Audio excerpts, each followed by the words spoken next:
Miss Cotter. Mr. Wiseman. Okay.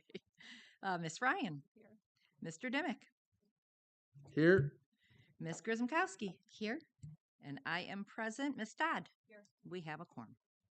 All right, we have an approval of the special board meeting. By Yes. Mr. Wiseman. Support? Sure. Support from everywhere, Michelle. Do you want another roll call? We'll just raise our hands. Who approves? Raise your hand. Against? All right. I think I do have to do a roll call, though, to go into closed session. So, And you have to do the pledge. it's not on the agenda. Wow. Okay. Do we want to do the pledge? We always do. We should. What's that? I did say it once today. You did? Okay. All right, we'll get back to the pledge here in a little bit. Jacob's got us covered. All right, and do we have any public comment? Seeing none, I need a motion to go into closed session for the purpose of discussing negotiations. Mr. Wise? Yes, I make a I'll motion. second. Supported by Ms. Grismkowski. Let's have a roll call vote. Mr. Wiseman. Yes. Miss Grismkowski. Yes. I am a yes. Miss Ryan. Yes. Mr. Dimick. Yes. Miss Cotter. Yes. Miss Dodd. Yes. Motion passes.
Meeting going.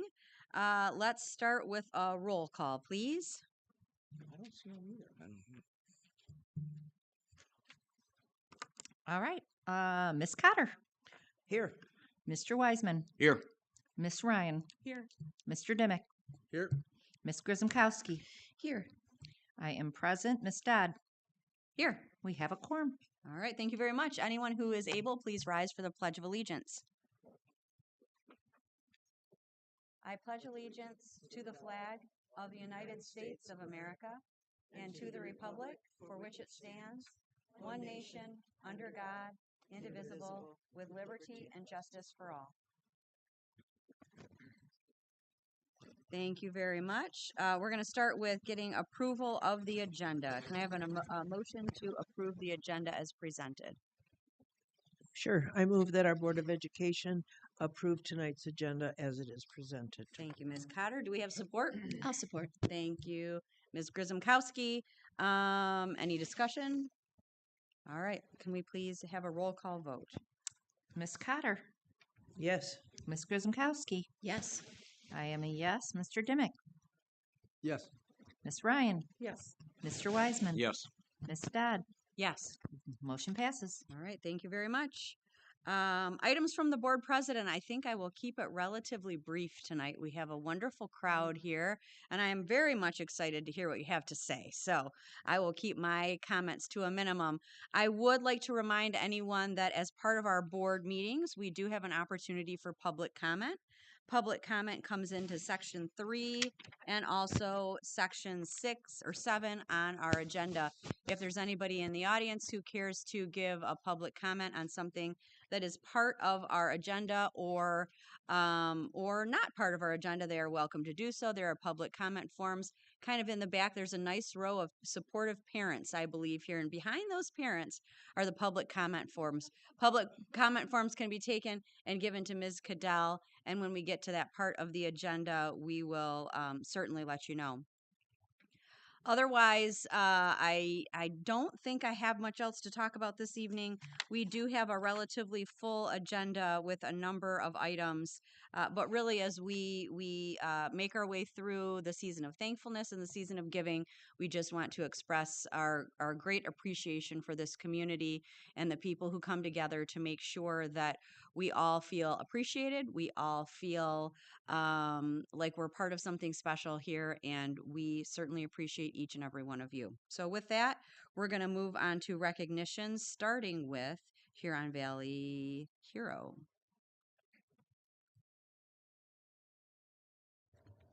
Good evening. As President Dodd alluded to, this is the time of year when so many of us look for ways to give back, whether to families facing hardship or to those navigating unexpected obstacles or tragedies.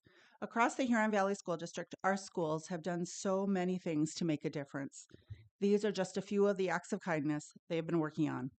Lakeland and International Academy West High School students are putting the finishing touches on their annual Holiday for Hope for Kids celebration, where they welcome students with special needs from around HVS and the county for festive Candy Cane Wonderland later this week.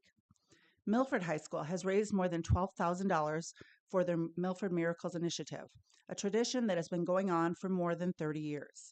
The leadership students receive lists from more than 40 families from across the district. They purchase and wrap gifts and then deliver them. Muir Middle School collected more than 3,000 items to donate to community sharing, an incredible effort that will directly impact local families. White Lake Middle School donated baskets of food for Thanksgiving and have adopted families for the holiday.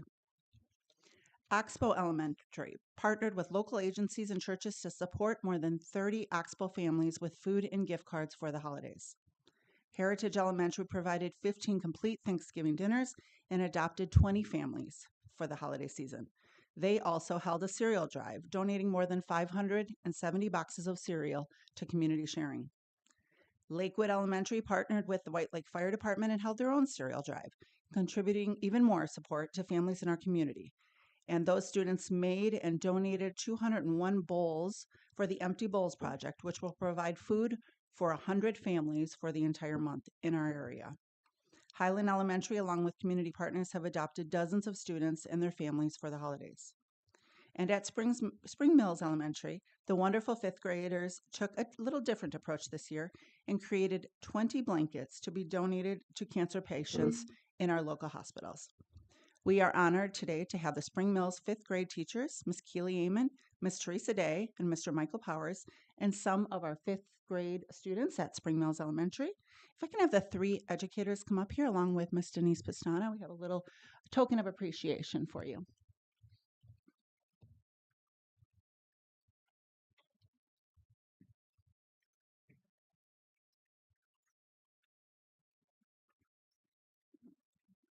So you want this one? Yep, so we'll do this and then they can ask some Okay. questions about the project. Okay, great. Well, I guess I am giving you guys a all three certificates for outstanding representation from the school board and the administration to all that you guys do for our kids and for the community, and we're really appreciative. So thank you.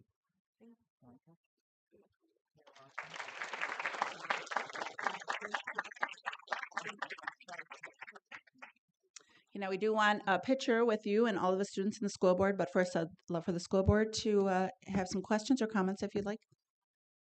Mr. Wiseman. If we could have I know there's a number of Spring Mills fifth graders. Maybe they'd like to have some FaceTime on camera and maybe introduce themselves. Come up to the microphone, please. Come on. And then you can go over and we'll get a picture.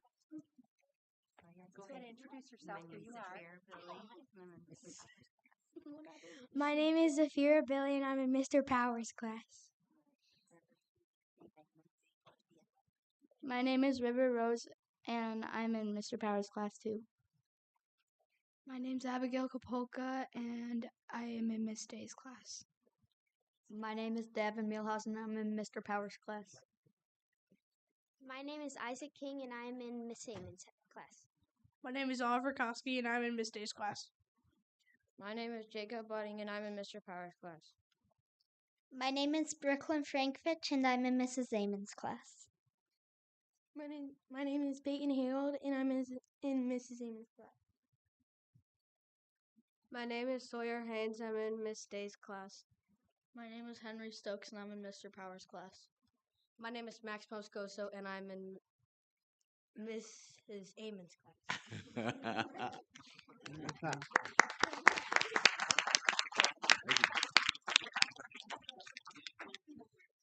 All right, go ahead. So tell me again, what did you do with these blankets after you made them? And any student is welcome to go to the microphone because then the people at home who are watching can hear you. Thank you. We donated them to the I Can Survive Foundation to help the people that are dealing with cancer. Thank you. She's covered it. She covered it. Okay, see ya.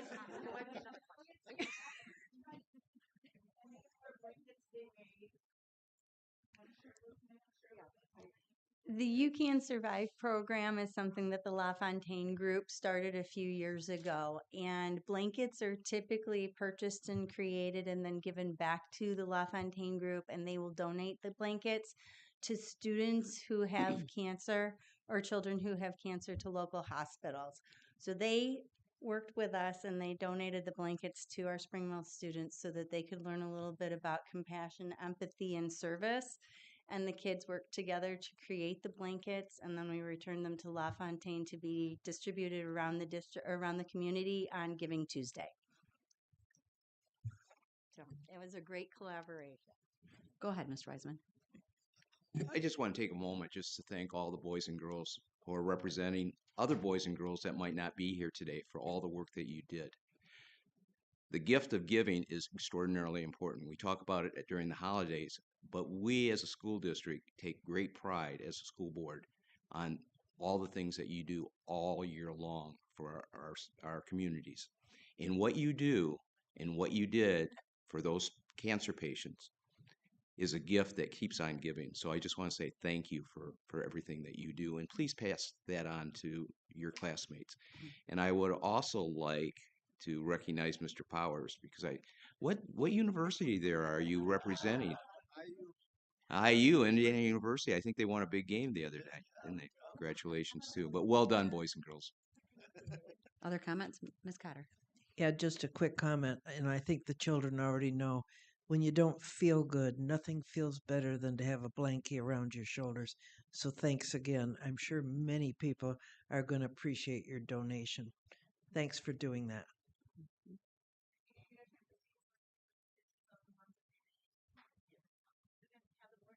Sure. Thank you.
And I know you have the best seats in the house there in the front row, but I do want to let you know that you are more than welcome to go home and do your homework or read a good book.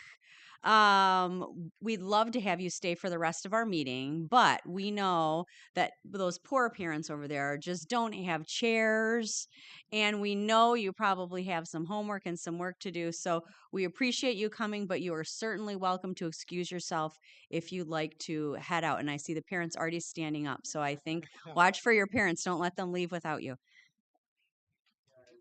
Thank you.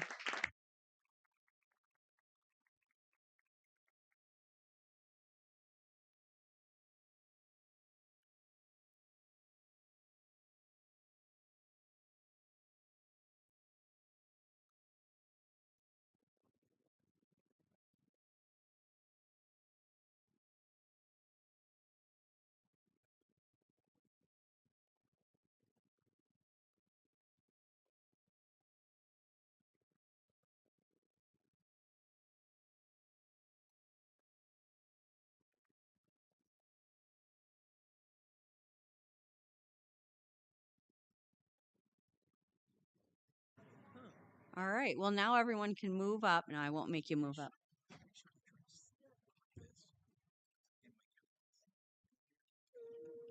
Perhaps. I think let it go. We can do it at the end. Yeah. All right. Moving on down to school presentations, we have Milford High School. They didn't have to travel far. They just had to stay late. I don't want to mess with it too much. Good evening, everyone. I think this is the second year in a row that I've had to follow Spring Mills. Last time they sang. So, it's one of those evenings that it's like, that's a tough act to follow, right? But we're here this evening. Kevin McKenna, the principal, Milford High School, but I'm also here with Mrs. Liz Saminsky and Eric Jobeck, my assistants.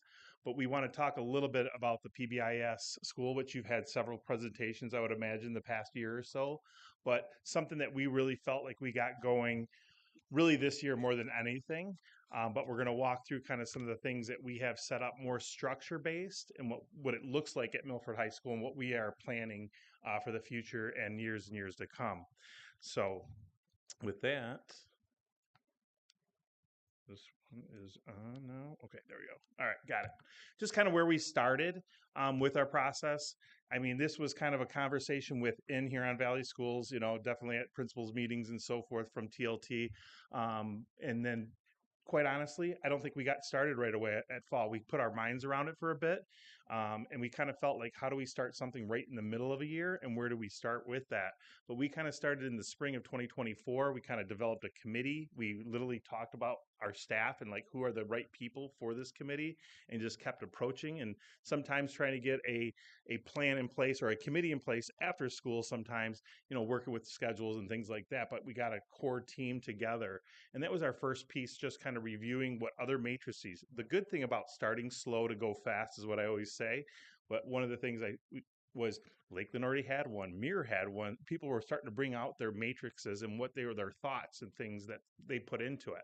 So in June 2024, we go to a conference, the secondary school principals, every year as a whole. So there's usually 500 to 600 administrators from across the state, and it's called EdCon.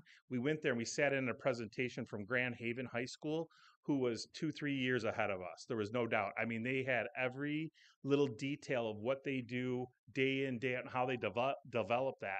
Over the summer, we contacted them. We made sure that we got some FaceTime with them, because we were like, how did you start this? What did you do? What are those bumps in the roads? And it was just kind of a research for us over that summer of 2024. So then from that, we took that feedback, surveyed staff members, and started to look at where did we want to start with our PBIS, or positive behavior intervention system. So utilizing the PLC time, or the PL time that we had at Milford High, we just focused on developing a matrix, because again, we can sit behind the office and we could put matrices together or matrices together, but it doesn't mean much. So we surveyed our staff, we got the committee together and started to put some of those details together of what it meant to be a maverick. And that was really kind of the theme that we were thinking about. What is it to be a maverick? And we collected those ideas, and we started slow. I'm not gonna take everything from Mrs. Saminsky, but we started about the party cart, which you've seen at Mirror, you've seen here. It's a kind of an easy way to reward kids for those behaviors that we don't have to address, really. And it was like, so one of the first things were those backpacks. Remember, we were talking about not having backpacks in the classroom, so we would casually walk into a classroom, and if we saw there was no backpacks, we kind of rewarded our students for that at that point in time. And we were looking for those, those acts of kindness and things of that nature. And it was small, but it was slow. But that was kind of our first piece. But now you can kind of see that we're starting to look at how do we educate our students about the PCD information, phones and earbuds and things, that as we venture into the second semester here. So from that point, I will move on. So really, when we talk about the matrix, it was what behaviors do we expect our students to have, and what areas of the building do we want to see some changes in behavior and some positive behaviors to happen. So as a committee, we kind of sat around, we said, what do we want to represent? And we always call ourselves Mavs, go Mavs. So we thought, just looking at mirrors, knowing our kids were coming from Mirror, we kind of wanted to model our matrix to look a lot like theirs. So they used Mirror, we used Mavs. And so we knew, trying to put these things into play with juniors and seniors isn't always really easy to do. So we knew our ninth graders coming in, they were going to be the ones that we were going to build this with. And so they would come in, they would recognize what that matrix looks like based on the one that they were seeing at Mirror. And so really we looked at a committee and what are those characteristics that we want our Mavericks to be, and, that kind of correlate with those letters MAVS. So we came up with mindfulness, accountability, values, and safety. And that's the characteristics that make us Mavericks. And then when we looked at areas, this went a lot of surveying, and it was a lot of looking at other matrices. Where in the building do we want to focus? And so obviously the classroom, that's our number one place. Something they don't tell you in admin school is that you're going to have to spend a lot of time talking about expected behaviors in the bathroom, but needless to say, it is there. So, and then common spaces. So we know that kids they get into large groups in the cafeteria and the hallways during passing time, at sporting events, at, musicals and band concerts, and then all of the different places. So common spaces was something, probably the one term from this thing that the teachers were really passionate about. They wanted common spaces to make sense to kids, that they wouldn't have to think about what does that mean. So lots of surveys. I think it took us a complete school year, working with not only our committee, but during PL time, surveying the staff. What behaviors did they want to see in these different places? So that's our matrix. And then a little bit more about the party cart. So this was something like Mr. McKenna had said, it was something easy that we could put into play right away while we worked on the matrix throughout the year. So some feedback we got from last year from our teachers was we wanted to reward that expected behavior. And so we did focus a lot on we're going into classrooms, making sure kids aren't on their phones and they're fully engaged in the class. We're making sure that their backpacks aren't there. But some of the feedback we got from teachers was, we might go into a classroom and 99% of the class is doing what they're supposed to be doing and that 1% isn't. And so we not reward and kind of just back our way out of the classroom and kind of leave them with a very weird vibe. They were like, it's kind of hard to bounce back depending on the time of the class period and to do that. So this year we put into play a simple Google form and teachers are nominating their classes for really good expected behavior, whether it be we have Mrs. Wall in our ELA department. She was really excited that kids were fully engaged for a large quantity of time, and she didn't even have to ask them to put their phones away. She put a phone policy into place at the beginning of the year, and it was now October, November, and she wasn't, they were just coming and they were doing that great behavior. We had Mrs. Lutz, one of our math teachers. She nominated her class because they all worked their behinds off and did really, really well in one of their quizzes, a quiz that they were struggling with throughout the weeks, leading up to. So looking at teachers really giving them the power to reward the positive behavior that's happening within their classrooms. So that's been a little change this year, and it's been really positive, and it's been really fun. It's really fun to go into classrooms. As administrators, we don't always get to do all the fun stuff. So being able to get all three of us out there with other staff members and walking into classrooms and talking about all the great things that we know our kids are doing and expressing that through the use of the party cart. Mr. Joback. So where are we right now? Well, Ms. Minsky and Mr. McKenna talked about the party cart. But another thing that we developed this year was individual signs based on the original matrix. And these are now posted, and hopefully you've seen them throughout the building in their designated area. So classrooms, every classroom now has that reminder for the students. Bathrooms, all the bathrooms have that. And common spaces all around the building. And these are just friendly reminders for the students of, again, what does it mean to be a MAV and how does that look in our building.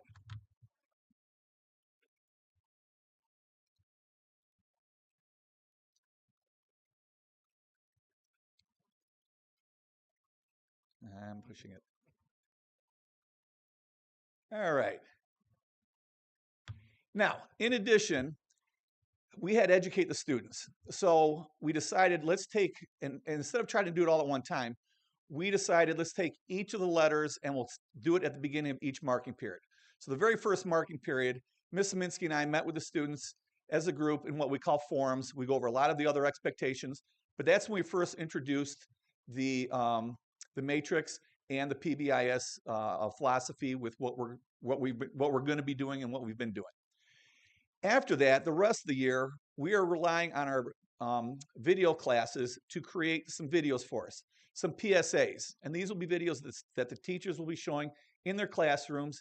And the one we showed for term 2, we like to briefly view that one. They're very short videos, but these are produced also by our students.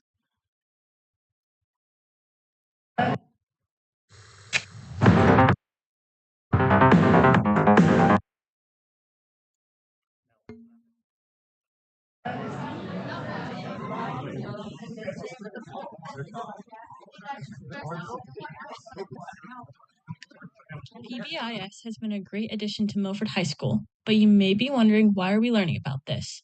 We're learning this because we want a positive culture at Milford High School that enables students to effectively manage their behavior and achieve academic success. Around the building, you may notice our Milford Mavs matrix. This matrix helps define what positive Maverick behavior looks like in the 3 essential areas of our school: the classrooms, bathrooms, and common spaces. Around Milford, you may see some posters that act as friendly reminders to remind us how to act in common spaces. We are all Milford Mavericks. To be a Maverick, it means we are mindful, accountable, have a sense of value and safety. For Term 2, we'll be discussing what it means to be more accountable and be responsible for our own behaviors. You may be wondering, where do you want to hold ourselves accountable? We want to be held accountable in classrooms and stay successful in class, in bathrooms and use them for their intended purposes, and in common spaces like the parking lot, cafeteria, and hallways.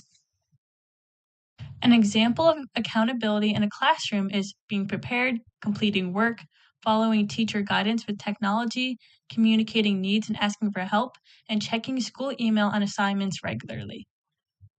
In bathrooms, we should use it for its essential needs and have one person per stall.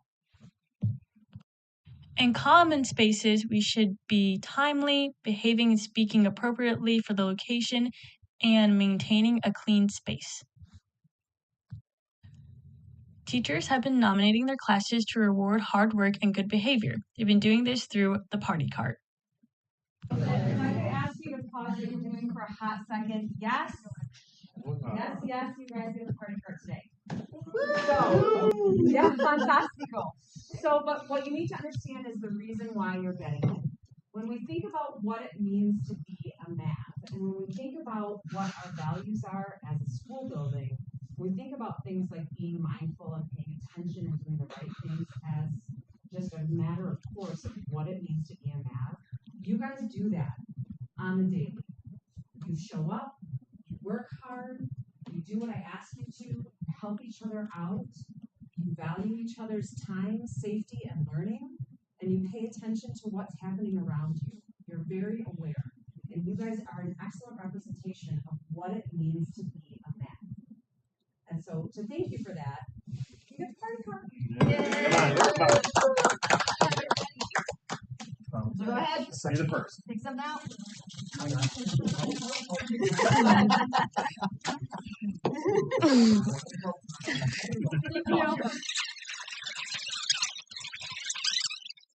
Now please stay tuned for Term 3, where we will go more in depth about the V in VAVS, which stands for our values as a Maverick.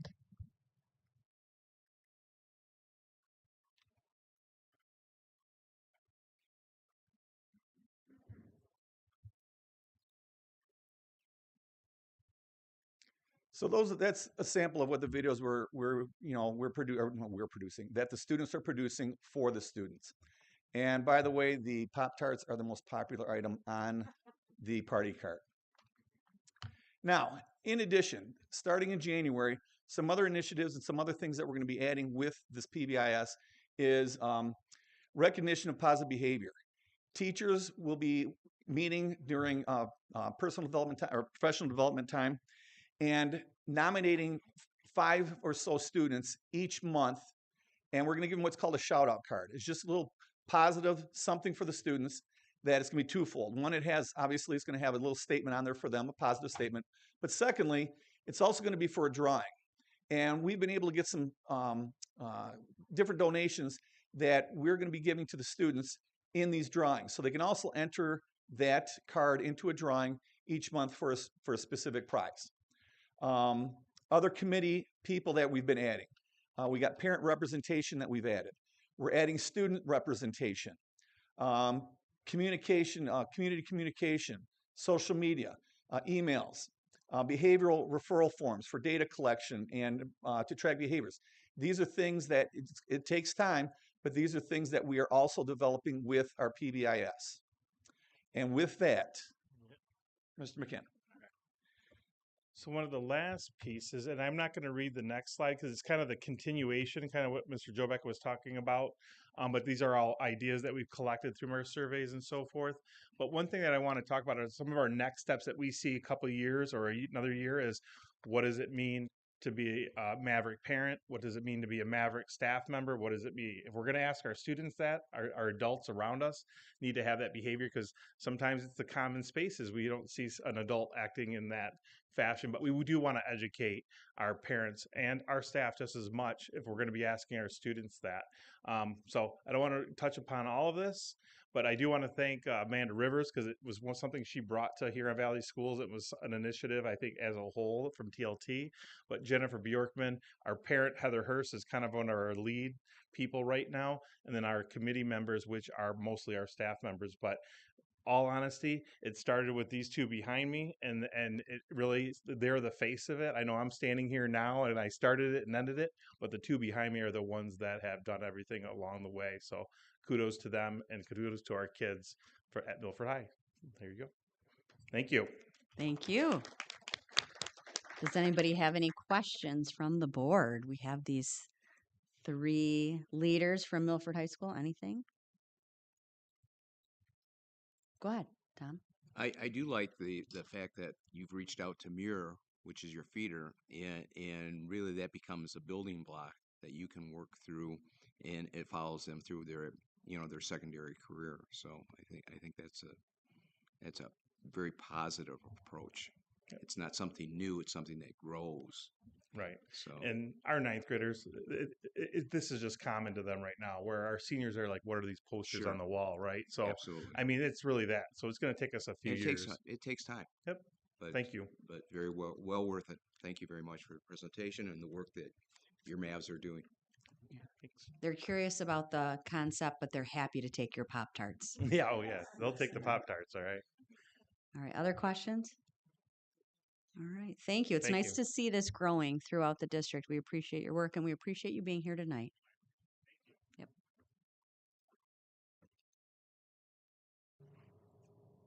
All right, moving on down with our agenda, it's superintendent communication. I didn't say much. Yeah. I'm just tuning out. Thank you, Madam President. Good evening, everybody.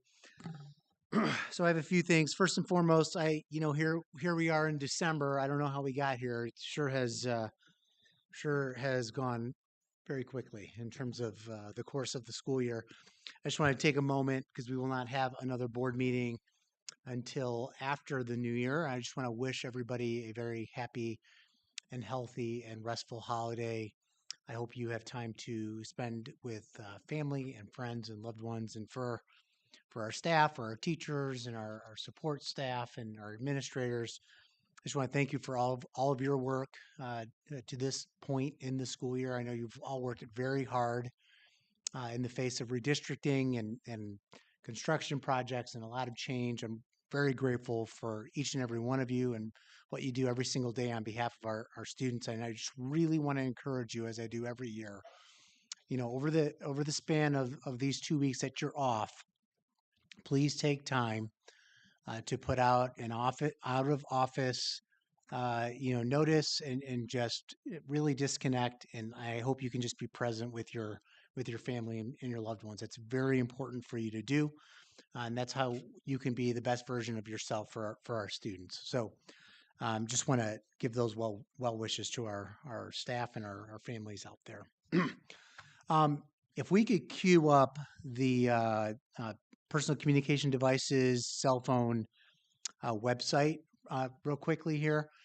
I just want to spend a minute on this. Our last board meeting in November, we spent a good amount of time on a presentation walking the community through the year and a half long journey that we've been on as a school district related to studying and examining this question of the benefit or lack thereof, as well as sort of the benefits and the challenges related to personal communication devices and cell phones in our classrooms, specifically as it relates to instructional time and distractions.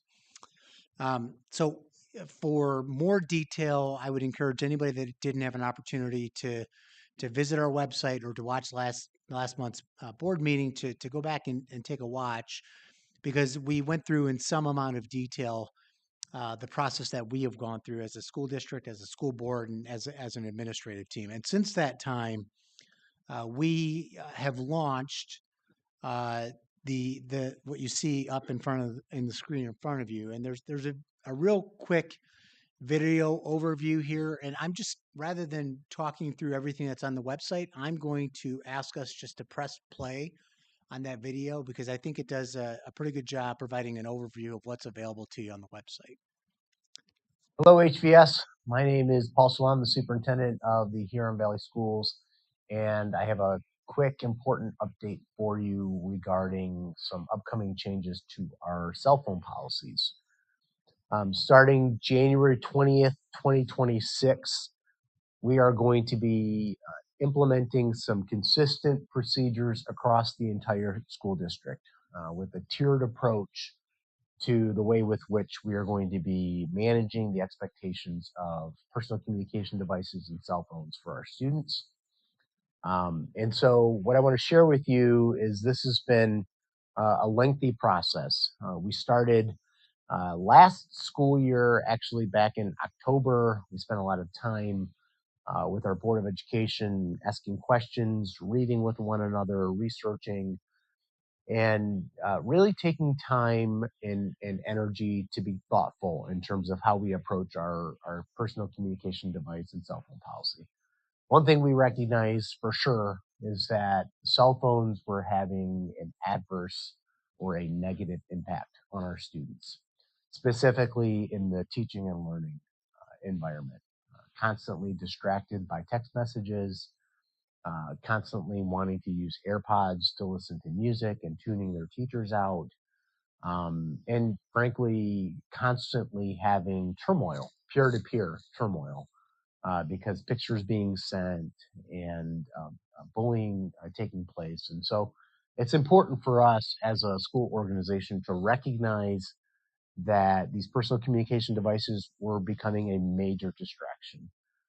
And asking our teachers to try and piecemeal classroom by classroom procedures doesn't make any sense. So that being said, we took the time, as I mentioned, to study this question in some detail, and then we asked all of you. We asked our parents, we asked our students, we asked our staff how they felt personal communication devices were impacting their classrooms. And what we found overwhelmingly was that cell phones were having a negative impact on a child's ability to learn and a teacher's ability to teach. So, as I mentioned, starting January 20th, 2026, that's the beginning of the second semester, we are rolling out a new guideline that will be an expectation for the entire organization as it relates to cell phone usage. And so, what I want to draw your attention to here on the smart board behind me is our website. Starting on Tuesday, November 26th, this website will be live, and it's filled with a tremendous amount of information to help you understand what exactly these new guidelines will look like at the elementary, middle, and high school. And there are slight variations in terms of what it looks like at each of the three levels. And so when you go to our website, there will be a hyperlink that draws you specifically to PCD cell phone policy. PCD stands for Personal Communication Device. If you click that link, it will take you to this page here. You'll notice that there is reference to our board policy, and then there is reference to our administrative guideline. And the administrative guideline really gets more into the detail. That's the one I would pay more particular attention to. As we work our way down here, you'll see a nice graphic that gives you a general sense of what the tiered approach looks like for elementary age students, middle school age students, and high school age students. And then finally, down below here, you'll notice these expanding icons. If you click on elementary as an example, it will give you the core restriction and what the definition of a school day entails. And these are important definitions because it gives you a good sense of what our expectations will be at the various levels. There is a really nice video that we've created for you as well that walks you through the entire administrative guidelines. So if your preference is not to read but to watch, this video will walk you through in a great amount of detail what you can expect at the different levels. And then finally, we have a frequently asked questions document. And if you click on that, it will take you to a PDF that has a list of around 18 questions that have already been posed to us through district parent council and various other groups. And you'll notice that, it's dated at the top, November 21st, 2025, because that is the last time that we have updated the frequently asked questions document. As questions come in, please send them to our communications at HVS email. We will add your questions and we will respond to those questions so that everybody has the benefit of the same information. So that's it. Thank you so much for tuning in, and we appreciate your support and helping our students to be successful students and really graduate with the skills that they need to be successful in the workforce. Thank you. So I think that video does a nice job sort of walking through where we are to date, the why behind this question of adjustment in administrative guideline. And I will share that, even since the recording of that video, we've made a couple of additional tweaks to the website. So we added a timeline to help our community understand when we started discussing this question back in October, what exactly we did, all the way through board study sessions, all the way through the last board meeting, all the way through the intended implementation of January 20th. And then finally, what I would share for our community and our listening audience is we've had probably about 13 emails thus far to our communications email address. And, the topics range, I would say they fall into three buckets. One is, what about safety? Two is, my child has a medical need and they need their cell phone for that medical concern. And three is, thank you, why didn't you do this sooner? So those are the three buckets. In terms of the question around safety, I really want to encourage you, if you've not had an opportunity to look at the website yet, please go to our FAQ document. We have drafted a response to the safety question, and we've actually had one of our local Oakland County sheriffs who does our Run, Hide, Fight training weigh in on this question as it relates to safety to provide us some of the important details that are important related to cell phone use and in a crisis, and what they're hoping for from a law enforcement perspective. And then finally, there is also clarification regarding medical exemptions. Certainly, if there's a medical need, that is something we're going to look at on a case-by-case basis and make appropriate accommodations and adjustments. So that concludes my updates as it relates to personal communication devices. My final update this evening, as we do on an annual basis, we have an independent audit that is conducted, and we will be hearing a presentation from our auditing firm. But with that, I am going to kick it over to Mr. Van Gotham just to make a couple of remarks before we invite our auditors to the podium for a presentation. Thank you, Dr. Salah. So we have with us tonight Taylor Boonenberg. He's a manager on our audit. We had Mark Sawyers for our Finance and Operations Committee meeting. Our committee members had the opportunity to ask lots of good questions about the audit in this presentation that you're seeing this evening. Mark is actually dealing with an ailment, so we're happy to have Taylor here in his place. I just want to take the time to thank Heather Kerrigan, our Director of Finance, and Nanette Ryan, our Accounting Supervisor. They're here, and really the business office team in general for all the hard work they do for the district, but especially here on this annual audit, because it's a lot of work on top of the day-to-day responsibilities that they oversee for the district. So with that being said, Taylor, welcome, and we look forward to seeing the presentation this evening.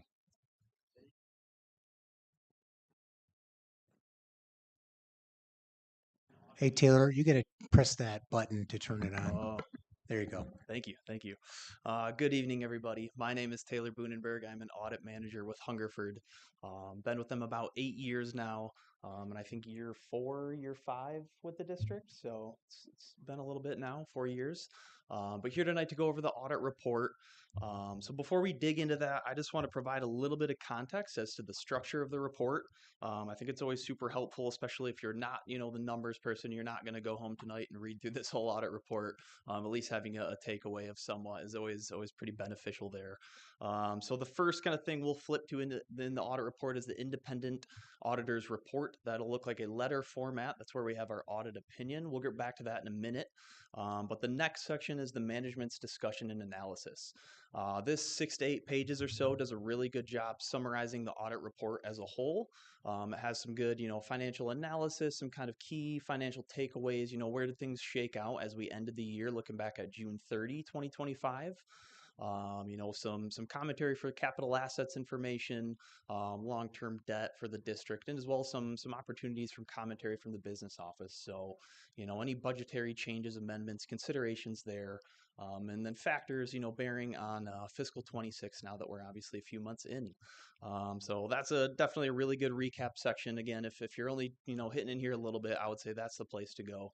Some solid information there. Otherwise, when we flip past that, you would get to your basic financial statements. These would be, your traditional balance sheet and your income statement, or in this case, the statement of revenues, expenditures, changes in fund balance. After that, we would get to the note disclosures. The notes are definitely the biggest chunk of the report. A ton of information in there. Note A, a lot about district accounting policies. Note B, talking about cash and investments, right? Following that, we'd get into some capital assets, some more further detailed information on some long-term debt obligations for the district. A little bit about the pension participation and so on and so forth. So a lot of information in there, a lot of good information. And then following that would be your supplementary schedules, right? So some more detailed looks at the major funds that the district has. But moving right into it, just a call back at, fiscal 25, a year in review. So always kind of starting with the audit process, right? It's a lengthy process. We're no stranger to that. We definitely know how that goes. But a big part of, a successful audit, coming in is really relying on the business office team, right? We talk about audit readiness, all that preparation maybe that starts in the spring or really takes place, the whole school year.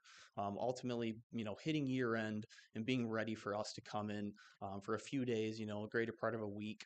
And with that, being really responsive to our audit requests, questions, maybe inquiries that we have. And overall, a really solid, strong business office team contributes to a successful audit. I think year over year, this goes really, really great. So big kudos to the whole business office team for that. With that, fiscal 25 from our auditor lens, traditional year, so nothing really out of the ordinary in our eyes. Some bigger changes at the district, right? Some ongoing construction. So as we ended the year, just over 16 million in some construction in progress.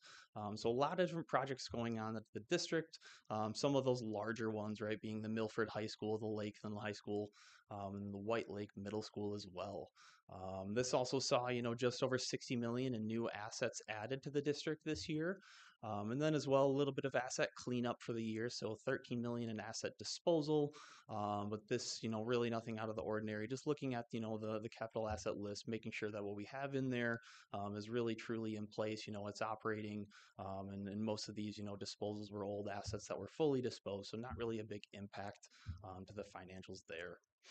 And then lastly, we had a change in compensated absences estimates.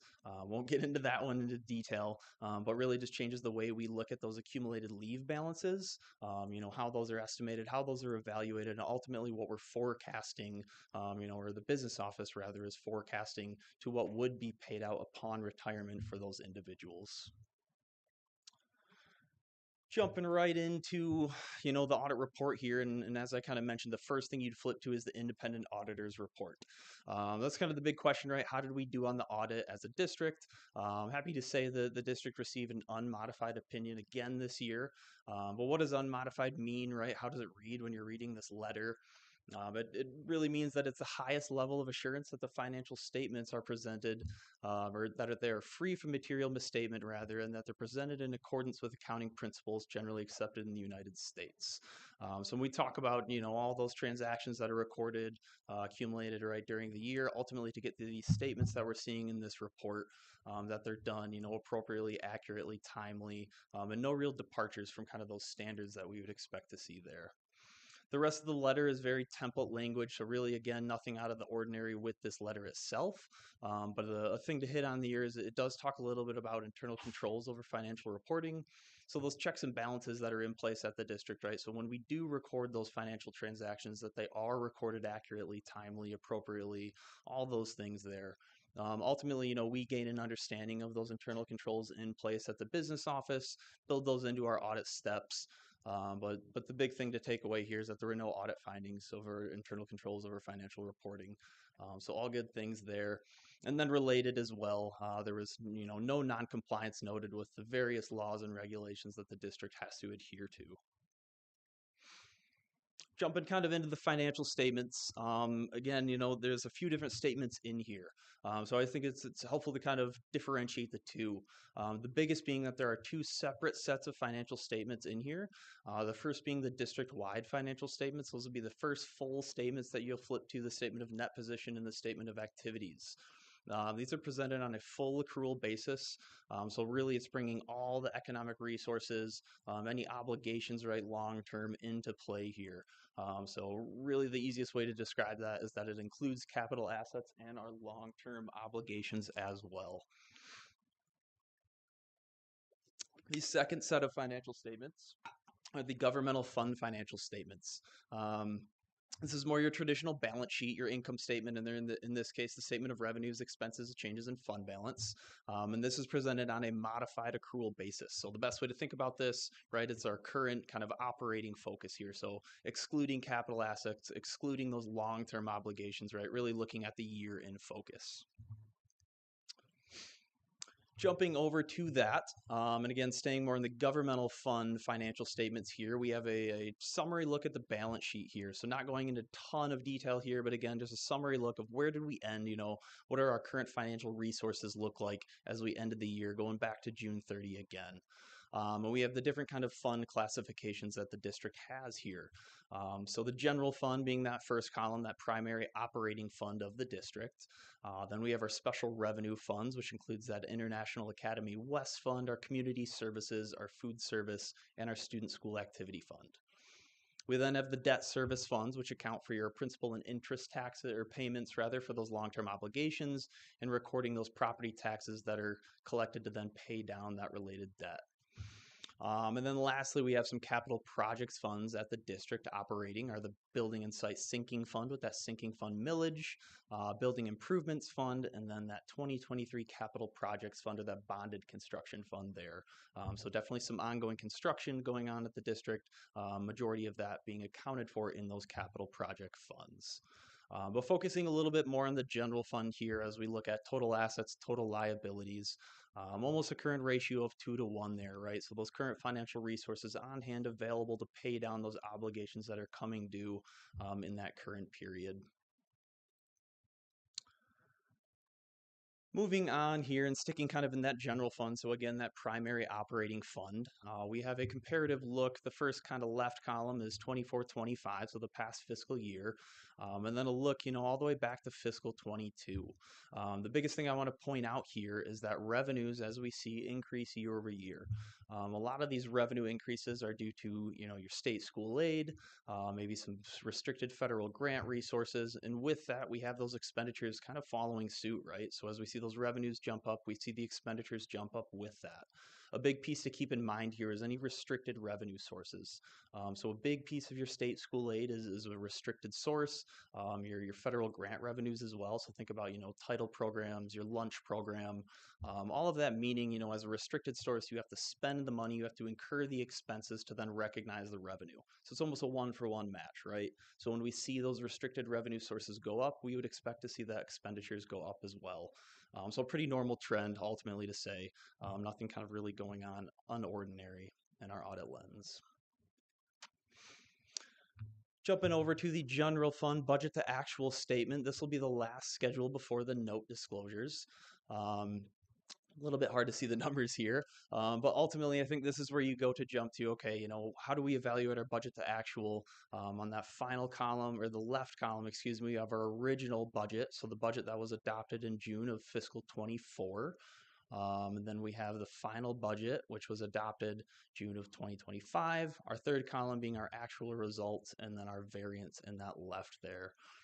Another thing to point out here is that fund balance. So that general fund balance being in that, recommended tolerable range between 10 to 20% when we look at next year's budgeted expenditures.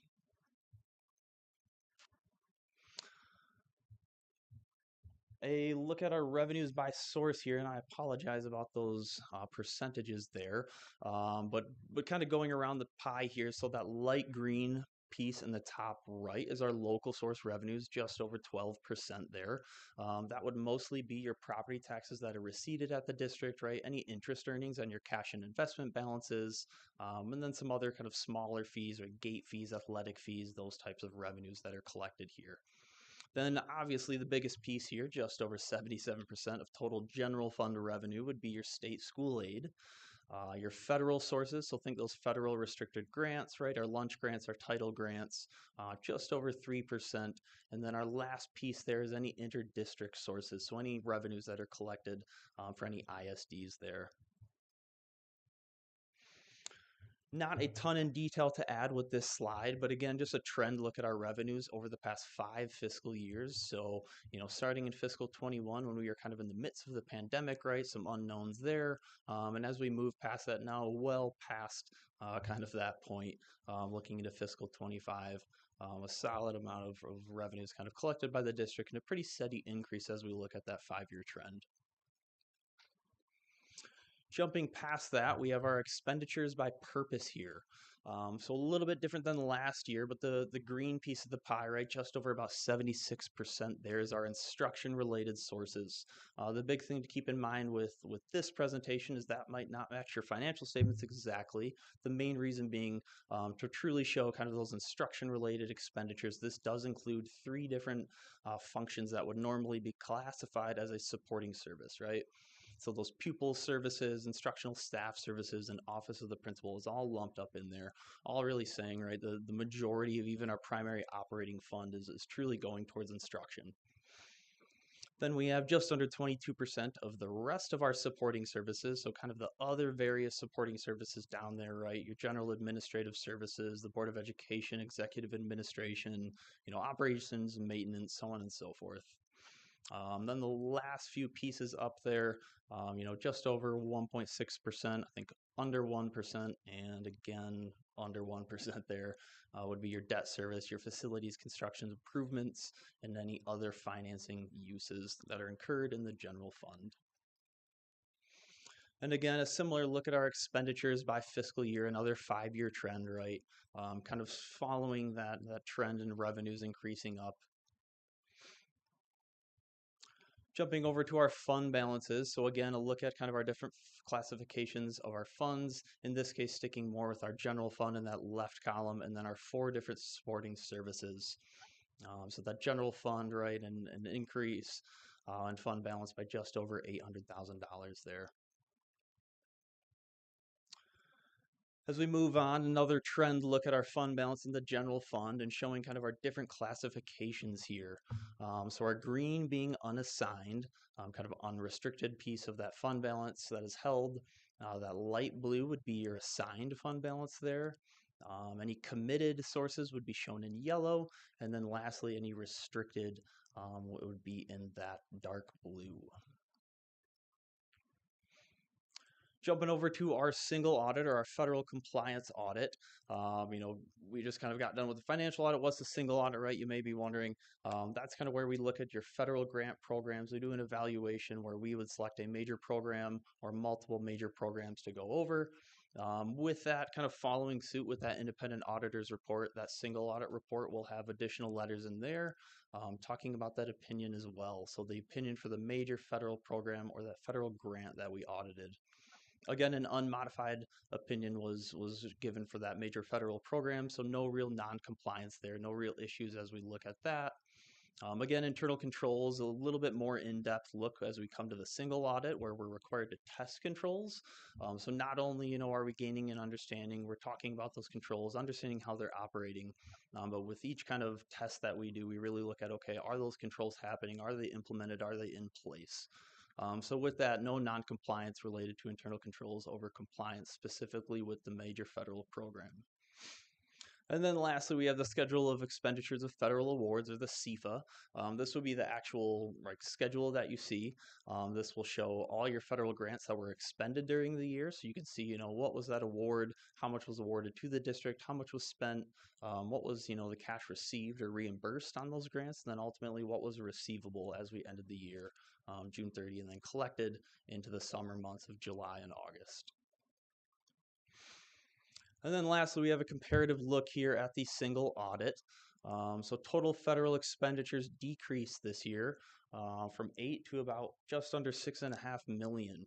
Moving away from the pandemic and any of those emergency kind of pandemic related sources, the biggest being that Education Stabilization Fund, or your ESSER funds. Those really went away, were done, fully spent in fiscal 24. So as we jump to fiscal 25, not really coming into play here as it had been the past, 4 fiscal years. So jumping in terms of federal grants more to the pre-pandemic expectations there. Our type A programs, that's a threshold that we evaluate for the audit, but kind of a more significant programs, right? Spending over $750,000. Those would be your special education cluster, those IDEA grants, and then that child nutrition cluster, your breakfast and your lunch programs. The major program tested for fiscal 25 was that child nutrition cluster. So again, probably getting back more to the pre-pandemic testing that we were performing. With that said, that child nutrition cluster makes up about 41% of your total federal expenditures. So just that lunch program alone, right, a very big piece of the federal audit in total. There were no audit findings reported, and ultimately the district remains a low-risk auditee when it comes to the single audit and our audit lens there. And then lastly, there's a routine part of the audit, but a letter to the Board of Education. So this should be the last kind of 3-page stapled piece of communication that you have along with the report.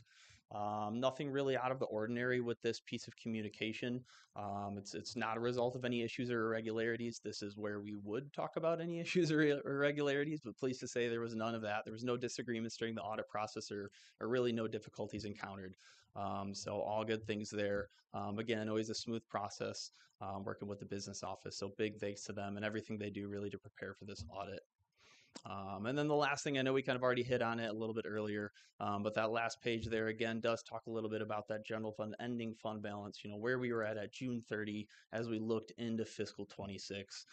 So with that general fund balance as a whole, just over 15% of fiscal 26's original budgeted expenditures.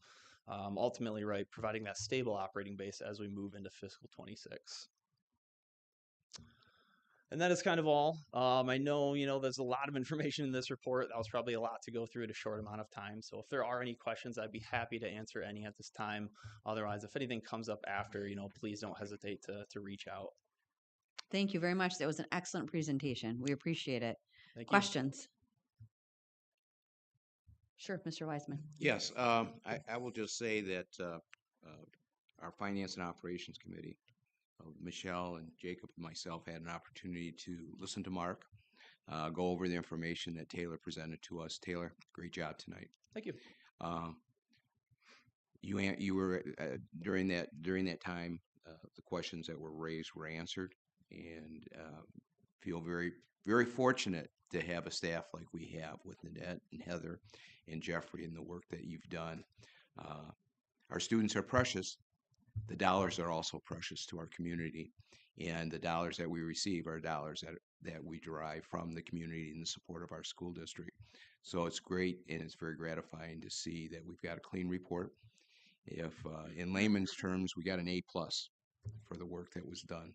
And it's work that's not done on the day of the audit. It's the work that's done throughout the course of the year to make certain that our finances are taken care of, that the services that are provided are provided, and the dollars that back those services are available to our students and our staff. And I think it's extraordinarily important that even during these times, we budget in a conservative fashion. I think the one thing that I got out of this was the fact that our fund balance, while it certainly is an appropriate fund balance, it's one that is within the parameters that the state wants us to be in. It also shows that we're very conservative in our approach.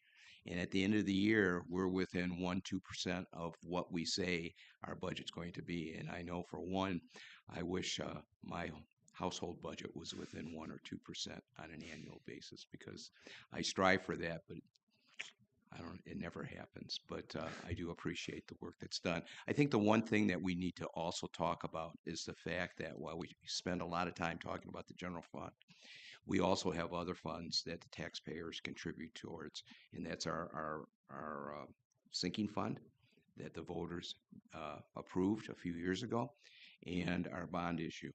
And within this audit report, those items are also audited and taken a look at. And I can say with great assurance that promises made are promises kept, and that within the ballot language that was approved and voted on by our taxpayers, those dollars are being spent accordingly. So I just want to point that out too. So thank you very much, Taylor, for the work that you've done. And once again, thank you, Nanette. Thank you, Heather. Thank you, Jeffrey, and the rest of the business office staff for the work that you do. Thank you. Other questions or comments? No, I know I actively do an audit for my day job, and I know there are others of us on here who actively do audits. And every time I hear the word audit, my feet sweat a little bit because you just never know. It's our responsibility as a public institution to be good stewards of the money that we're given to do this work, and to have that independent auditor come in. I know for everyone who works in an office, you want to do it right. You want to make sure you've got your I's dotted and T's crossed. And it always makes a big difference when you have auditors that are willing to come in with a sharp eye and a sharp pencil, but also a willingness to help you learn how to do better. And I can tell the relationship with your firm and with HVS has been a good one, because I think we keep doing better every year. And we have a good team who's well trained and prepared to do this. So thank you very much. Please express our gratitude to the rest of the firm. And of course, if anybody has additional questions afterward, send them to Jeffrey and he'll make sure they get to the right spot. Thanks so much. Thank you. Are you set with your superintendent comments? All set. Okay, great. We're going to move down to student leadership. I do not see anyone who looks. No student leadership. No student tonight. leadership. I was looking to see if there's a high school student hiding back there somewhere. I don't. There's one running the camera, but I think she's good. Okay, moving down to association communication.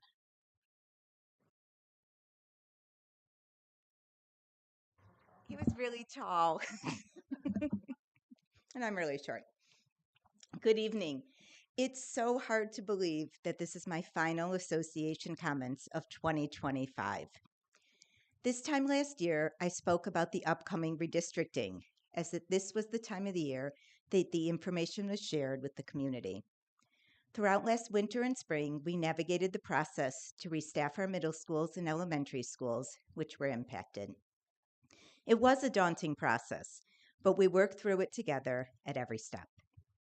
This fall, I've had the opportunity to spend time in all of our buildings and talk with our educators, especially at the middle schools, about the new changes. Both our educators at White Lake and Muir speak highly of the new teachers who are now in their buildings. The staff have gotten to know each other and shared with me how the new educators are feeling more comfortable in their buildings every day. By now, they are relying on each other for curricular support. They brainstorm concerns together and, of course, share the funny moments of the day. I know that through the remaining weeks of this school year, those bonds will continue to grow as new traditions are established and our staff work together to help our students succeed. As it is December, I would be remiss if I didn't give a shout out at this meeting to our social workers and counselors who are spending their days and nights this month coordinating all of our holiday help, as we heard about earlier. We are so fortunate for the partnerships with our community who are so generous. This generosity enables us to provide holiday help for so many families in need. It is a huge job to coordinate these at each school. So please send some positive vibes to our social workers and counselors over the next few weeks. And if you feel like dropping off a caffeinated coffee drink to them, They would really appreciate it too. Before I conclude my final comments of this calendar year, I do want to let you know that one of our educators will be speaking tonight at public comment regarding the change in guest teacher placement. We all recognize the difficult challenge of filling our vacancies on a daily basis, and it is especially challenging for the district to put all the pieces together so that our classes are covered. Over the past 2 weeks, I've heard a lot of questions and concerns on this topic too. The educator speaking tonight will highlight the positive impact that our permanent building guest teachers have on all of our students and our staff, and the concerns that teachers around the district are voicing about the change that started today. We have amazing guest teachers, both permanent guest teachers and daily guest teachers. However, our permanent building guest teachers have a unique role in our buildings, and it is important that our educators make sure that you all are aware of everything they do to support our students and staff. Our educators often do not speak during public comment, but teachers are passionate about this topic, and one is here this evening to share her thoughts with you. I wish all of us a wonderful holiday season with families and friends. Soon it will be time to curl up with a good book, binge watch that show that you've been waiting for, pull out the game boards, and have a nap on the couch. We've all earned some time to relax and unwind. See you in 2026. Thank you very much. Board correspondence. Nothing tonight. All right. Treasurer's report. Taylor has already done our treasurer's report for me. All right. So we'll do reports from board committees next, starting with the executive committee. Our executive committee met on November 20th at 9 a.m. in the admin building. Called to order at 9:08. Present were myself, Mr. Wiseman, Ms. Cotter, Dr. Salah, and Ms. Cadell. No absences, no public comment. Our agenda items. We discussed the December 8th, 2025. That's not the right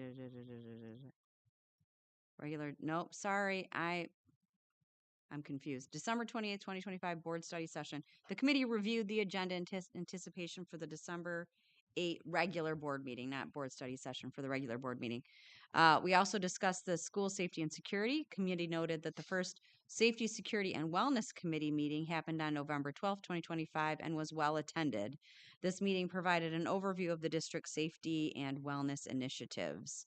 Legislative and advocacy updates. Ms. Dodd discussed recent attendance at the Oakland County School Board Association Government Relations Committee, which focused on the 31AA lawsuit. Next, board policy updates. Dr. Salah presented updates to board policies, many of them that are on the agenda this evening, recommended by Neola for the committee's review. The committee approved these updates being brought as new business to tonight's board meeting. We did not have an opportunity to discuss board goals. It's going to the next meeting. Policy review. Ms. Dodd asked the committee to review Board Policy 1422 on non-discrimination.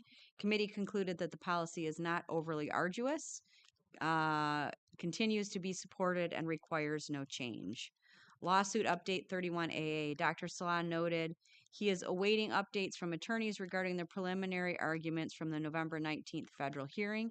Also reported that the state preliminary hearing is scheduled for December 1st, 2025, with action required on 31AA by December 4th, 2025, which those dates have all come and gone. PCD cell phone AG follow-up. Dr. Salah met with secondary and elementary principals to gather feedback on the new administrative guidelines. A few adjustments were made related to medical exemptions. Updated guidelines will be shared with families on November 25th through a video message, an FAQ, principal letters, and dedicated website page with supporting information. Administration building relocation. Mr. Wiseman discussed the naming and dedication of the new administration building. Committee approved presenting both items to the board for consideration under new business at tonight's board meeting. Education Matters. Dr. Salah and the committee reviewed the upcoming November edition of Education Matters, the monthly electronic newsletter from Communications. Other. Ms. Dodd shared two proposed resolutions from the Oakland County School Board Association. One, support for nonpartisan school board elections, and two, support for fully funding of Early On Michigan. Both resolutions will be presented to the board for a vote at tonight's meeting. Deadline for voting on these resolutions with OS OCSBA is January 9th, 2026. We adjourned at 10:28. Next meeting is December 18th at 9 a.m. Next, TLT. TLT, we met November 12th at the administration building. We called the meeting to order at 8:35 a.m. Present were myself, Miss Cotter, Miss Grzymkowski, Dr. Nemeth, Dr. Salah, Mr. Endicott, Mr. Limberg, Mr. Kalmbach, Miss Horwitz, Mr. Bad, and Soren, who is our student rep for Harbor High School. Absent was Miss Bjorkman. There was no public comment and there was no unfinished business. Under new business, we had a lengthy and really good discussion about AI. Mr. Bod shared an update following the November 4th Michigan virtual AI training for secondary teachers, which focused on effective classroom use of AI. Trainers praised HVS staff for their strong readiness and proactive approach. And the next steps including expanding the AI integration, ongoing professional learning, and elementary teacher training in March. Huron Valley is embracing contiguous AI growth and focusing on Google Gemini as its secure, compliant, and integrated core tool for collaborative and safe use across the district. Standing agenda items, we didn't have any updates on strategic plan or safety security. Student support services, Mr. Kalmbach shared that he's preparing for next week's strategic plan committee meeting that we had. Todd and Sarah are finished with the listening tours, and they will spend the next few weeks designing IEP training in each building that will be implemented next semester. Under student leadership, Soren from Harbor High shared that the students are making Thanksgiving cards for veterans, and she shared that the yonder pouches were working well for the most part. However, some students take the risk and still use their phones by not closing the pouches all the way. She likes the cell phone ban, stating that it makes students pay attention, interact more, and has contributed to less bullying. Other items under board policy updates, 3 board policies, 2210, 2412, and 8305 were reviewed for updates and revisions. Under the 31AA update, Dr. Slash shared with the committee that Huron Valley joined the 31AA lawsuit, which is being filed in federal and state courts. And we talked about the board meeting public comment from last board meeting. Dr. Slash shared that he would be following up with the students who made public comments at the board meeting. And he wanted to make sure that the students felt heard, but the district's stance is only the USA and Michigan flags are permitted in classrooms. We adjourned at 10 a.m. and our next meeting is this Wednesday, December 10th at the administration building at 9 a.m. Finance and operations. Yes, Finance and Operations met on Wednesday, December 3rd, 2025 at 4:15 at the administrative offices. In attendance were myself, Member Ryan, Member Dimmick, Dr. Salah, Mr. Van Gothen, Mr. Reby, Ms. Kerrigan, Ms. Ryan, Ms. Moore, Mike Miller from Clark Construction, Jason Monette from TMP Architects, and Mark Sawyer from Hungerford CPAs. There were no public comments. We reviewed the minutes from the previous meeting that was held on November 5th, and we also included the minutes in the board notes of 12/5/2025. Consent agenda. We talked about the 24-25 audit report that was presented tonight. Unfinished business. Tonight we also have the sale of the 26 school building and site, Series 1. Mr. Van Gothen will go over that information. Under new business tonight, I will have a discussion and a presentation as it relates to the naming of the HVS administration building and the dedication of that building. In addition to that, we also talked about the Oakland County School Board Association resolution. 1, to support nonpartisan school board elections in the future, and 2, the support for the full funding of Early On Michigan. In addition to that, we talked about a tax collection amendment that Mr. Van Gothen will go over in a few minutes under new business, and Dr. Salah updated the committee on 31AA, the lawsuit that is underway, and a court ruling date set for December 19th. Under other, bond construction update, uh, Clark provided us an update as it relates to construction, along with the administration building relocation update and the middle school update. We also had available to us the 10/31 year-to-date budget to actual figures, along with the financial snapshot of November 2025. Jeffrey not only talked about the results of the audit, but the impact on 25-26, along with the impacts from school aid and negotiations. Highland Middle School property, Dr. Slaw, Jeffrey, and Mr. Hamill from Highland Township discussed the sale of existing property that once housed the Highland Middle School. And we also had a discussion regarding the enhancement millage through Oakland schools in Oakland County. Future discussion, a proposal to bring water and potentially sewer to Milford campus is in discussions with Highland Township. The main concern is timing and getting it done by the fall of 2028, which is what our timeline is as it relates to our new middle school. The meeting adjourned at 5:53. Our next meeting will be on January 7th, 2026 at 4:15. That's it. Thank you very much. And the much waited for Ad hoc Student Support Services Committee. We had a meeting. We met on December 2nd at 2:30 in the administration building. The meeting was called to order by myself. Present were Mr. Kalmbach, Ms. Pastana, Mr. Wiseman, Dr. Nemeth, and Dr. Salah. There were unfortunately no public comment. We had a great discussion regarding strategic plan design and implementation. The committee reviewed the developing strategic framework, which consolidates 10 initial themes identified through district-wide listening tours, the self-assessment, and the 2024-2025 audit into 6 core strategic goals. These goals are intended to guide systematic improvement across student support services. The 6 strategic goals are least restrictive environment, LRE, specially designed instruction, systems, forms, and processes, continuum of services and program design, staffing, roles, and retention, and finally, family and community engagement. We also had a robust conversation regarding least restrictive environment. The committee conducted the review of this goal, including its definition under the Individuals with Disabilities Act, IDEA. Members emphasized that LRE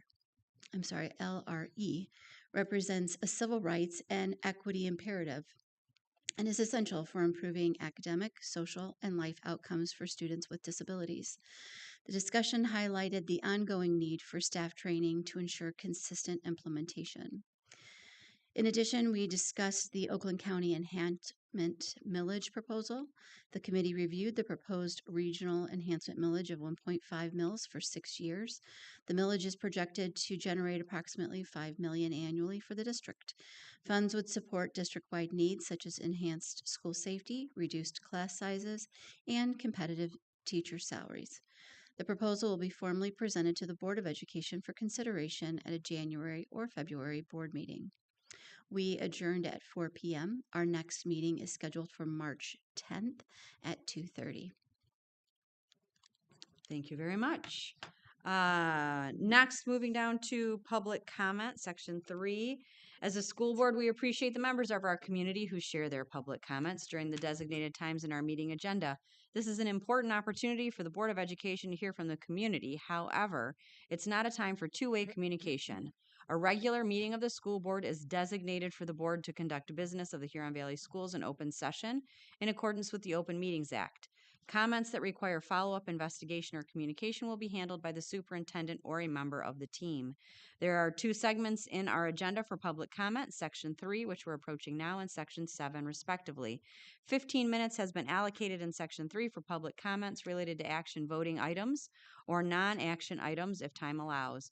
The board will allocate more than 15 minutes in Section 3, so all public comments on action voting items may be heard in Section 3 prior to the board voting on those items.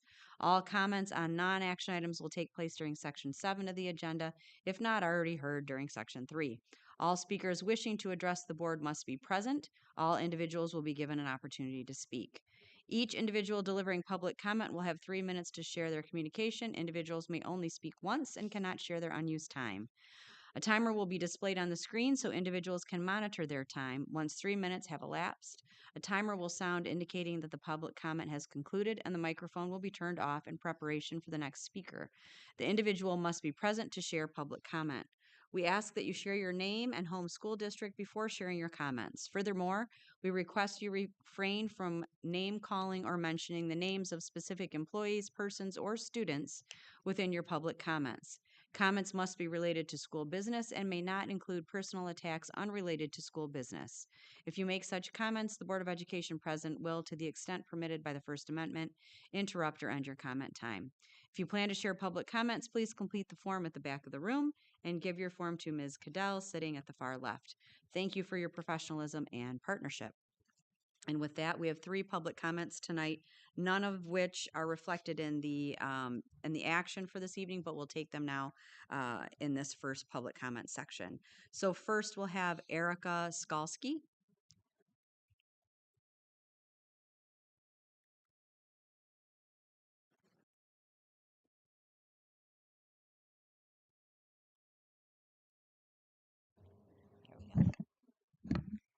Hi, how is everybody today? Hello again, HVS parent here. Many of you are probably tired of seeing our faces and sick of hearing us speak. I will never allow you to forget the nightmare you put so many families through, the begging and pleading so many families did to have the Title IX reopened and done correctly, begging you to do your jobs after you failed to protect so many innocent children. The finger pointing you did, blaming parents and stating they were not cooperating when it was you yourself who did not follow your own policy. The lies you told about it was HVS that reported the assaults. It wasn't HVS schools that reported the assaults of our children. It was the parents that went there. The coordinator told us 30 days later. I, for one, will never forget Bentley calling me personally to state the only reason she called me is because Sala told her to. Hours after I found out and reported it to the police that my child was assaulted. I will never forget Mattingly refusing to tell me that my daughter was named as a victim because she stated it involved minors and she was following Mr. Sala's policy. The lies that Sala stated to the press about all of it and how he's grateful the parents came forward, all the while he ignored all of us and only said that to the press to save face. In my opinion, a cell phone was given to my daughter because of what you failed to protect her from. She will have her phone on her. Ring her off. You will not take her only way of communicating with her from me. You have proven you cannot protect my child. They will be able to contact me without you standing between them. She will have open communication with me for things she does not trust you with. If it wasn't for a cell phone, I never would have known that my son was attacked in the school hallways. I would not have known that his head was smashed into a locker. The school called hours later after the counselor got permission to from Mr. Sala. What if he had a head injury? Granted, it was last year, but what if there was a head injury? He was home before you called me. Stop protecting each other when you know it's wrong. Start doing the right things and protect our children when we're not there. The monster that did that to my child is in prison where he belongs, but the nightmare is far from over. Unfortunately, I still have children at HVS. Every day is a reminder of what was done to my daughter. Every day is a reminder that you can never protect the children in your care. Thank you. Next is Richard Skalski.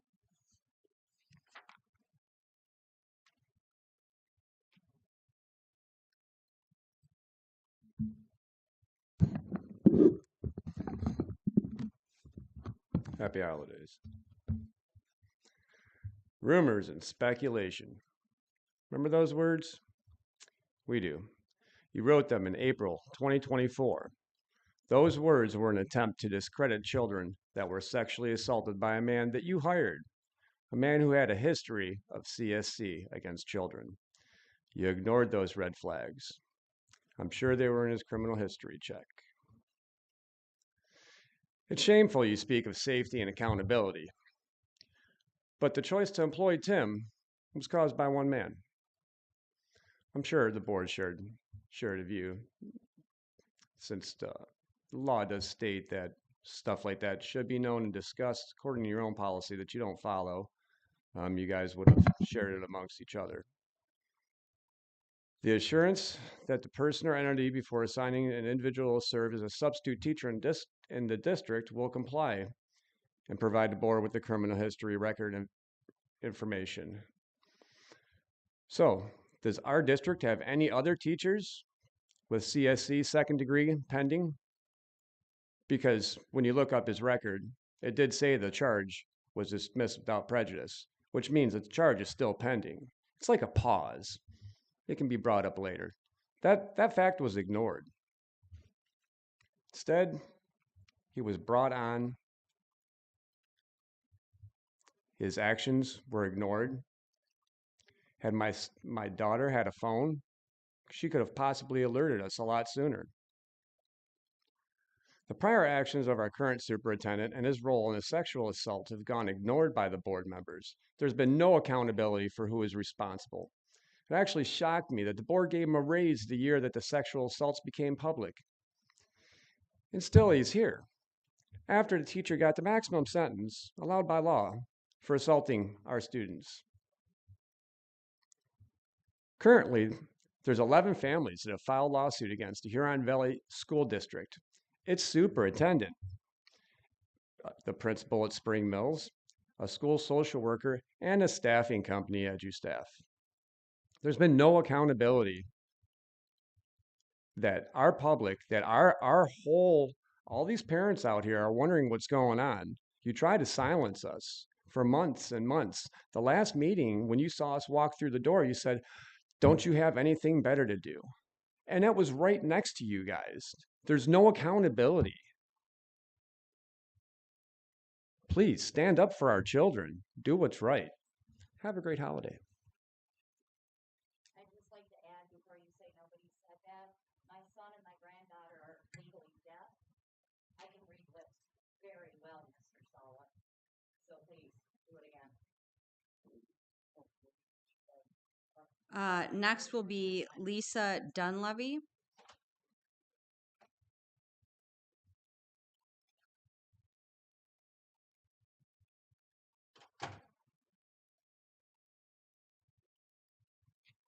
My name is Lisa Dunleavy. I am a teacher at Muir Middle School.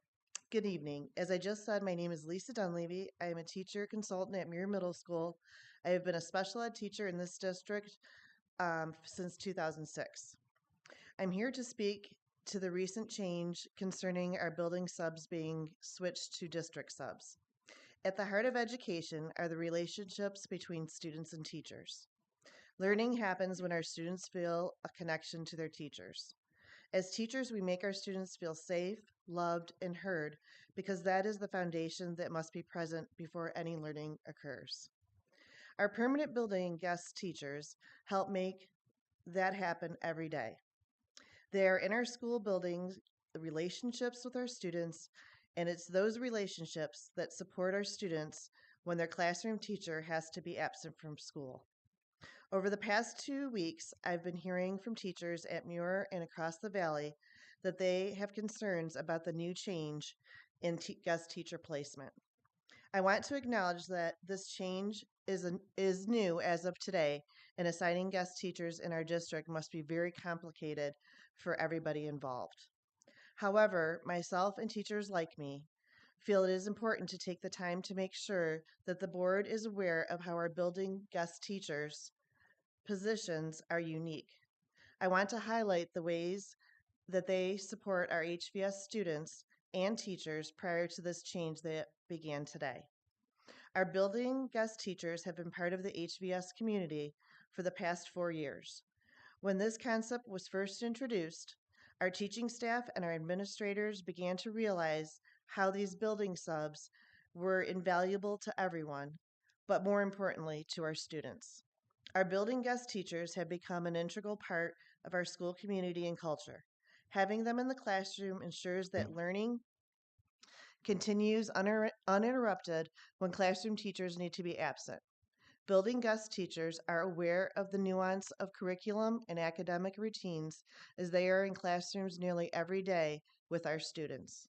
They are also able to help our students that might need extra emotional or behavioral support because they are familiar with all of the students in their assigned building.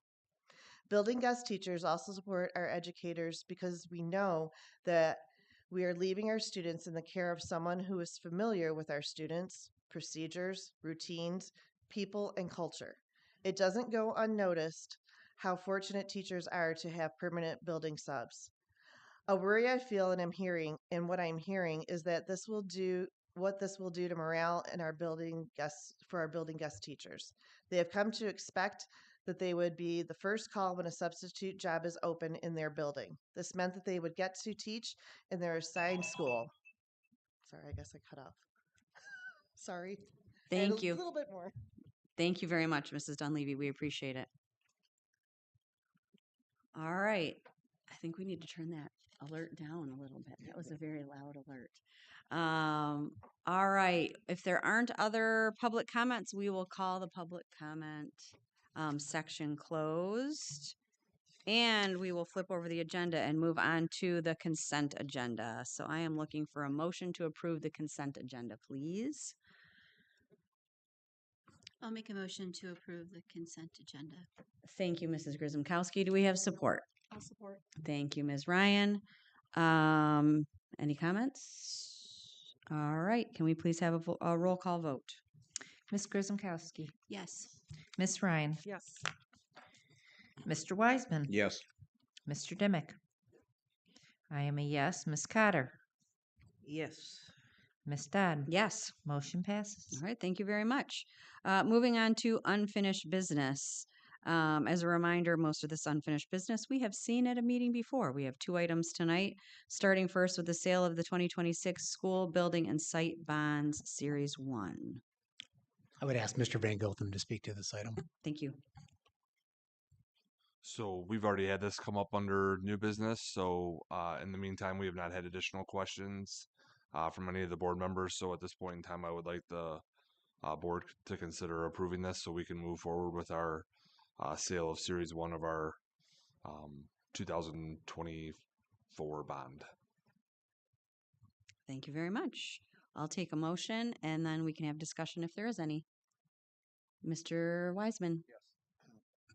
I make a motion for us to, as a school board, to approve the sale of the 26 school building and site bond Series 1 as presented. Thank you very much, Mr. Wiseman. Do we have support? I'll support. I'm going to take Mr. Dimick this time. Mr. Dimick with the support. All right, let's open it up for discussion.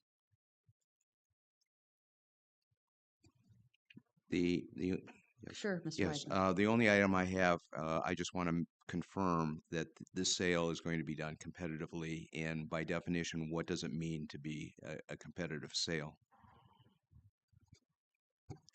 Yes, it is going to be a competitive sale, and the definition of a competitive sale is the district will put a request for proposal out to the public, and we will take proposals from those in the community who want to invest in our Huron Valley Schools bonds, and they will be competitive with respect to what the interest rate will be for those bonds. Thank you. Thank you. Any other questions or comments? All right, this opens a new era of investment in our schools. It's exciting. So, all right, let's call the vote. Mr. Wiseman. Yes. Mr. Dimick. I'm sorry, Ms. Cotter, Yes. Ms. Ryan, Yes. Ms. Grzymkowski. Yes. I am a yes. Ms. Dodd. Yes. Motion passes. All right, thank you very much. Next, we have board policy updates 2210, 2412, 8305.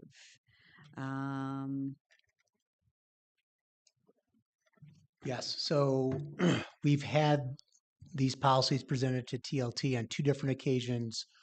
We've had it presented at one board meeting. I have not had any follow-up questions.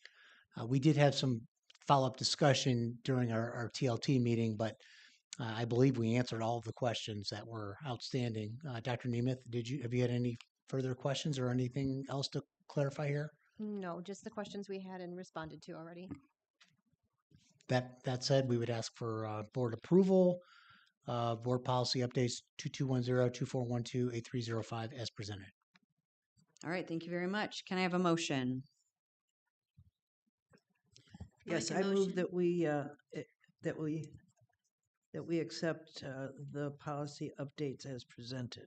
Thank you very much. Support? I'll support. Thanks so much, Ms. Grzymkowski. Any comments? Quick one. Mr. Just, I know we threw a bunch of numbers out there. 2210 is curriculum development. 2412 is homebound instruction. And 8305 is information security. And upon approval, these updates will be put out on our website under policies that are available to the community. And to add a little bit more clarification to that, so we have a volume of board policies on our website. They are searchable, readable, all those things. We work with a company that helps keep us aligned with current policies of the state and federal, local, state, and federal government. And quarterly, we receive recommended updates from our corporation called Neola. We review those. We decide if they're appropriate for us. Usually, if they're the law, we kind of have to go with them. But sometimes they're updates to things like adding different personal communication devices to the definition of personal communication device or things like that. So that's why you will see from us usually about quarterly an update to these policies. Pro tip, if you're curious about if a policy applies to what you need, you can use the search function. And the search function on the board policies is actually very helpful, so you don't have to go through the volumes of board policies to find the one that may be applicable to your situation. But with that, if we don't have other comments, we'll take a vote. All right, Ms. Cotter, Yes. Ms. Grzymkowski. Yes. I am a yes. Mr. Dimick. Mr. Wiseman. Yes. Ms. Ryan. Yes. And Ms. Dodd. Yes. Motion passes. All right, thank you very much. Moving on to new business. So new business A and B, we're going to talk about together, but then we'll when we go for action, we'll take the action separately. So with that, I think I'm going to hand this over to Mr. Wiseman, Thank you who's very been much, leading the President charge Dodd. on this. Yes. Per board policy, the Board of Education has the ability to name new structures and or to recognize individuals or to dedicate a name to these facilities or to dedicate these facilities. When planning the 2019 and 2024 bond projects, one of the items considered was the future of the administration building. During both planning cycles, it was determined that the administration building would relocate to available space within the Milford High School, which currently has excess capacity. As part of the district's strategic plan 2.0, the district is now prepared to move forward with the administration's building relocation. Relocation efforts for the administration building are presently in process, with completion anticipated in spring of 2026. As part of this transition, we are going to be able to primarily center all of our administrative services in one location, which we're not able to do now. A proposal has been made to rename the facility to recognize that service. And the recommendation is to rename this facility the Huron Valley Schools Administrative Service Center. As I said before, it's recommended the Board of Education review this proposal and to name the newly renovated space the Huron Valley Schools Administrative Service Center. In addition to that, as we plan the 2019 and 2024 bond project, and the relocation is currently underway, as part of this transition, not only are we talking about renaming the facility, but a proposal has been made to dedicate the new administration building in honor of Dr. Nancy Karate. Dr. Karate's distinguished career began in Huron Valley in 1974 as a teacher and culminated in her service as superintendent in 2018. Along the way in her career, she held key leadership roles in addition to being a classroom teacher, including principal, assistant superintendent of instruction, deputy superintendent, and concluded with superintendent. It is recommended that the Board of Education review this proposal and to dedicate the new administration building, as I discussed earlier, and dedicate it to in honor of Dr. Nancy Karate. Thank you, Mr. Wiseman, for your leadership on this and for that information. Do we have discussion from the board? I know we've discussed this briefly in committee meetings, but certainly any discussion from the board would be appreciated. I'll go with Mr. Dimick and then move over to Ms. Cotter. When Mr. Wiseman came to me with this, I thought it was a beautiful sentiment to take somebody who has given 50 years roughly of their adult life to education within the valley, and it's a beautiful sentiment to be able to recognize that type of dedication, which is so often overlooked. So I really appreciate that.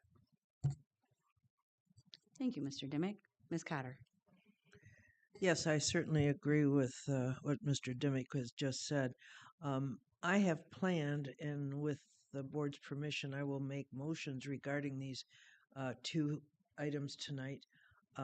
Moving forward, while normally we would run these through two reads, or we would do it at our approve it at our next board meeting, I would like to have it done or completed tonight. That way, moving forward after the holiday, we can move toward the dedication and getting ready to move to the new facility. Okay. If there's no further discussion, then I'll have you make a motion for the first one. Or someone will make a motion. I can't assign motion making. Well, I'd like to make a motion that we move forward with the naming of the Huron Valley Schools Administrative Service Center.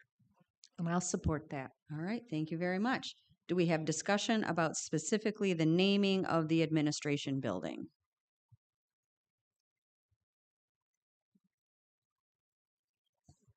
What's the acronym again? Oh, HVSASC.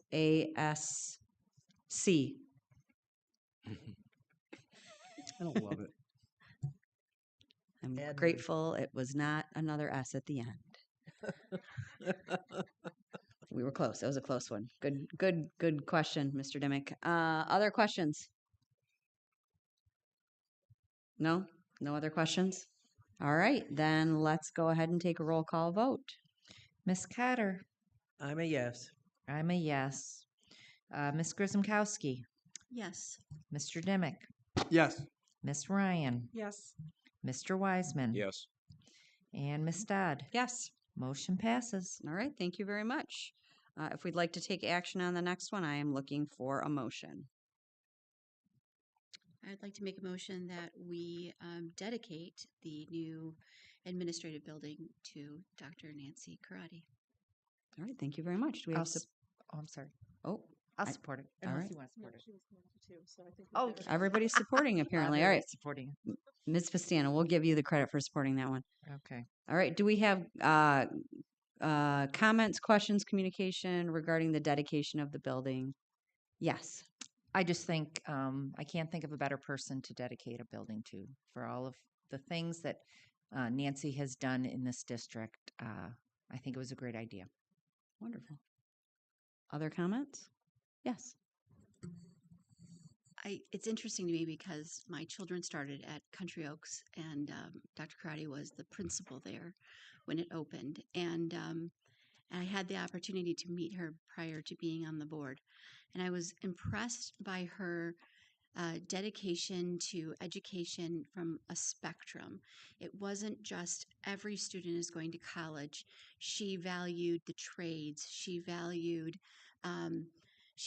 having certificates in different areas, vocational areas that would allow someone to succeed right where they are. And it was even more impressive when she came back to help and fill in the gap.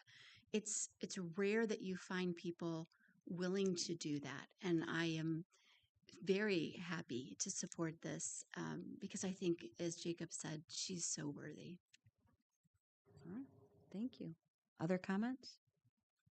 Okay. Oh, one more comment. Well, just a comment to our board, and thank you for supporting my motions.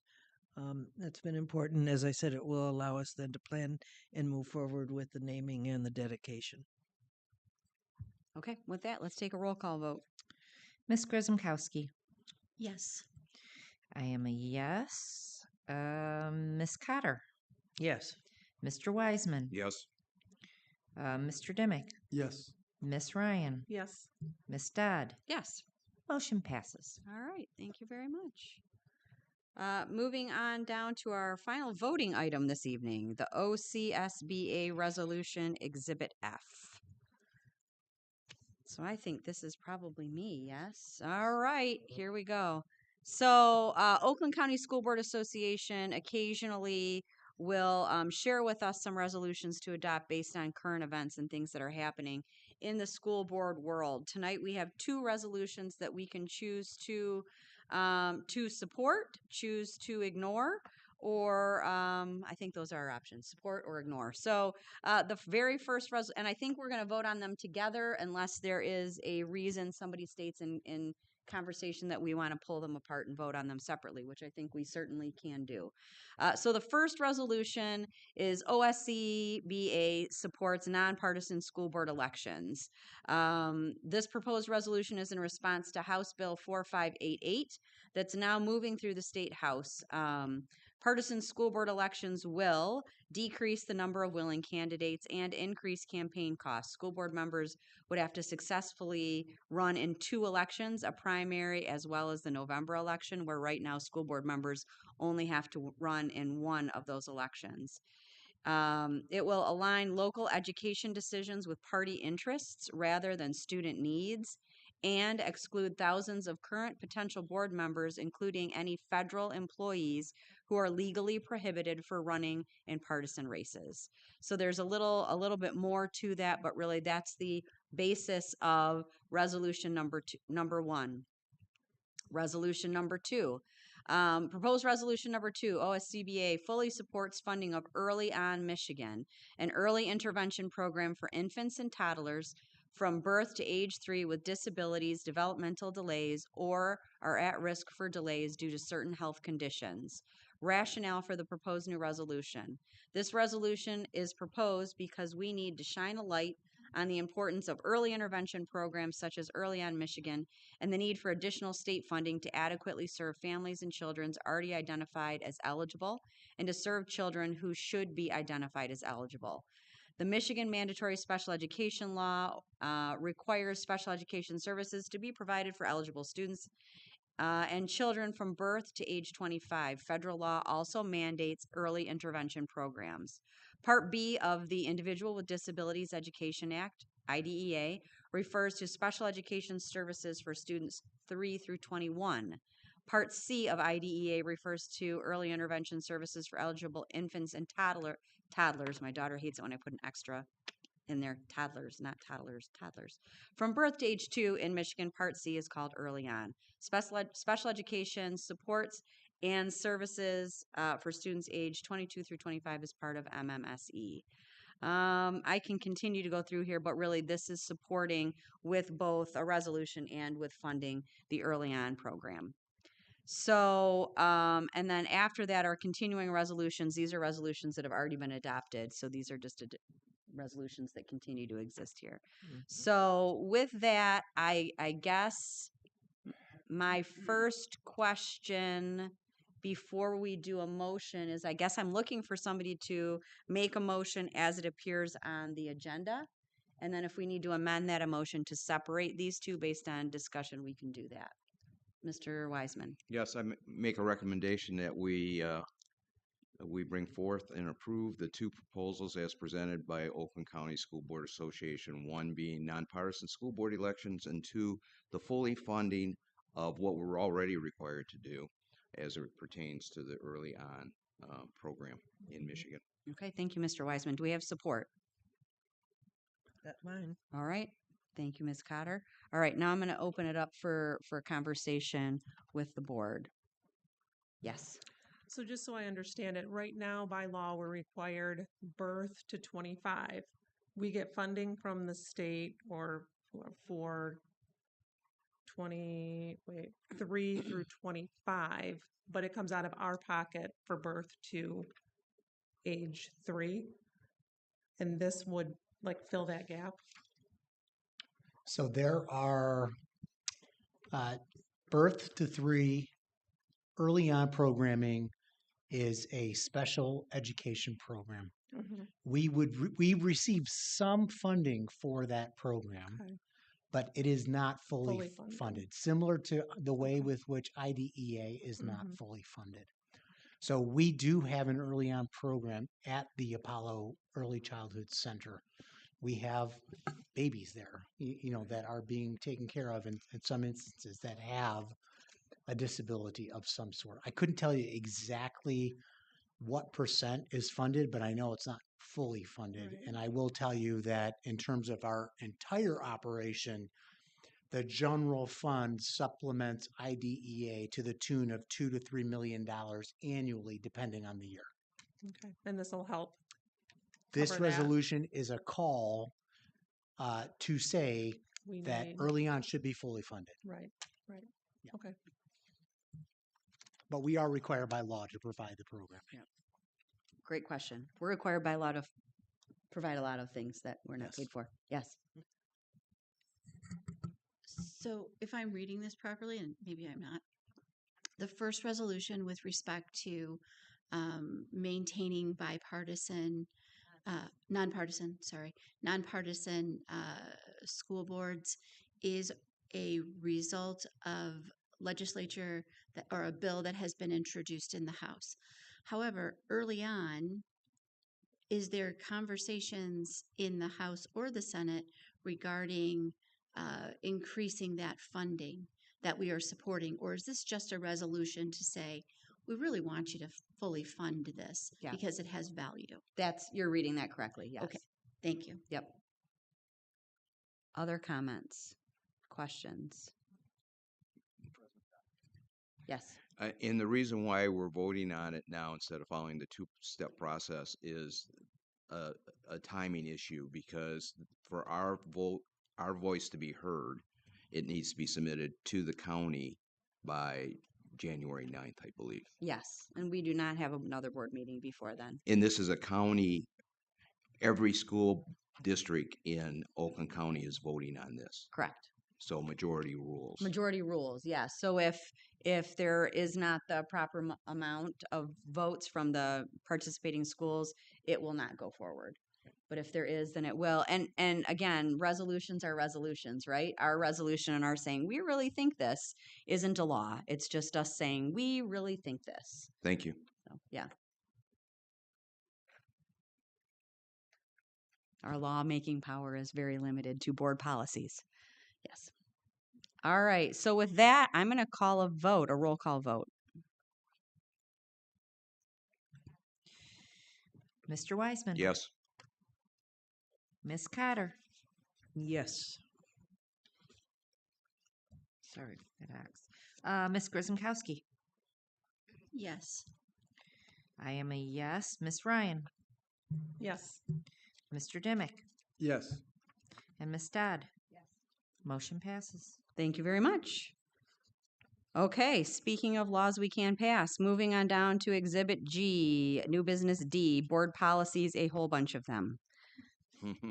Yes, there are clearly a number of policies, and I'm not going to take the time to walk through every single one of them. As we do typically in our process, the board receives any changes to our policies through a committee. These policies have gone to our executive committee twice, and it was quite a thick packet. I won't say that there's a number of changes. They're largely routine. Some of them are rescinded because they've been incorporated into different policies, but you can very easily follow along. Changes are in green, and then additions are in green, deletions are in red with a stripe through. So we have some time between now and January. I'm happy to field any questions that you might have related to any of these policies or seek any clarification from Neola if you have any of those questions. In my read of the policies and my review of the memo that was attached to the policies, they're largely just changes in the law that need to be updated or reflected, or they're minor tweaks or changes. So we have some time on this, but if you wouldn't mind, please taking the opportunity to review them, and then just let me know if you have any questions, and we'll bring it back in January. And one fun fact I learned very recently, which is kind of embarrassing, is if a policy ends with the same 2 digits, that policy will be repeated, but for a different audience in another section. So in here, you'll see 1422. 02. Right. And you'll see that those kind of keep going all the way through the 3122, 4122, 41, all of, so Yeah. that's really where it's semantics, where some language is getting changed and it's appropriate for it to get changed in all those policies. That kind of saves your eyes from really burning. So thanks. Take a few minutes to look through these policies, and we'll revisit and talk a little more about this at our next board meeting. Moving down to, unless there's questions, I didn't stop and look like I like to do. No? Okay. Moving down to new business E, tax collection amendment, White Lake Township, Exhibit H. And I will turn this one over to Jeffrey. Thank you, Dr. Salas. So we had the opportunity to discuss this in our Finance and Operations Committee last week. Long story short, we have agreements with all of our townships regarding our tax collection, and they charge a fee to retain our monies for us and then deposit those back to the school district. White Lake Township has offered to amend our agreement and not charge us for any partial or parcel tax collection fees. This will save the district over $30,000 to $35,000 annually. We are in support of saving $30,000 to $35,000 annually. We would like the board to take a look at this. We do not need to have this approved this evening, but if there's any questions or concerns over the next several weeks, please don't hesitate to reach out. Thank you very much. So we have yes, go ahead. You said they're not charging us. Why aren't they charging us? They're not charging us because what they did about 6 months to 8 months ago is charge all of their taxpayers a 1% administrative fee for parcel collection. So in doing so, they have decided that they will save the district some money because all of the township residents, including yourself, Mr. Wiseman, are paying a 1% fee now. And I appreciate your advocacy because as a taxpayer in White Lake, we appreciate all they do for us. But at the same time, if there was an opportunity for us to save some money as it related to that, since they're already collecting now with that 1%, they're collecting significantly more than the $30,000 that they're getting from us. So I'm glad that you approached Mr. Roman, and he was very, very thoughtful and recognized that they shouldn't charge us for it. So I appreciate your advocacy, Mr. Van Gulfen. So I guess the question I know, well, we're following this process as it relates to 2 reads, and I don't have a problem with that. But obviously we're voting on saving money. So I guess the question is, I'd like to make a motion that we go ahead and approve it at this meeting as opposed to. Is there any cost savings for us if we approve it at this meeting versus the next meeting? No. Okay, we're going to wait till the next meeting. That's fine with me. Yeah. All righty. Dr. Salah, I'm going to give you another second here. Thank you. So towards the end of the meeting, sometimes when I'm given the opportunity to address public comment, Madam President allows me to do that. I want to do that this evening. First of all, I want to thank. I don't know if she's still here. She left. Okay. Well, I want to thank Ms. Dunleavy. She's home getting some rest, as she should, because she has a full day of teaching tomorrow. For her comment regarding permanent guest teachers, and that's what we're talking about specifically. And I want to provide some context and some history here for those who are in the listening audience and those who are going to watch this, because I've had this question come up quite a bit over the last couple of weeks, and I think it deserves a little bit of time and attention. It's an operational question, but I think it's an important one. I also want to thank Ms. Dunleavy for acknowledging and addressing the complexities of trying to fill vacancies of guest teachers in a district that is as large as Huron Valley, where we have 500 teachers. It is quite an undertaking, especially on Mondays and Fridays. It's quite an undertaking. So, for our listening audience, here's what's important to know: we have 4 different categories of guest teachers. We have our categorical guest teachers, which would be some of our most severely impaired children from a special needs perspective, and they are compensated at the highest rate of pay. If anybody's looking for a guest teacher position in terms of our categorical special education programs, we pay $250 a day for a substitute, a daily sub rate for a substitute in that setting. We have long-term guest teachers. We pay them a daily rate of $165 a day, and they only get paid for days that they are in the classroom, and it's typically a teacher knows they're going to be out for a week or 2 weeks, and they call a guest teacher and they make arrangements to have that person as a long-term sub, and they get paid a little bit of a higher rate of pay. We have a daily sub, which is typically what we think about when we think about guest teachers. And we pay that person $140 a day, and they can pick up an assignment, different assignment every day of the week. And then what Ms. Dunleavy is talking about are these permanent guest teacher positions. These are relatively new positions. And so for context, this is really important. We did not have permanent guest teachers until the COVID pandemic. We added permanent guest teachers at every one of our buildings, 2 per building, because we had serious problems filling guest teacher vacancies. And so we wanted to, what we did was we created this special class of guest teacher from a competitive perspective. We said we will pay $165 a day, and even if you are not assigned to a classroom, you're going to be guaranteed payment. Okay? So let's say, we had 2 permanent guest teachers at Kurtz Elementary School, and we only had 1 vacancy. We would fill that 1 vacancy, and then that other permanent guest teacher would be a floater.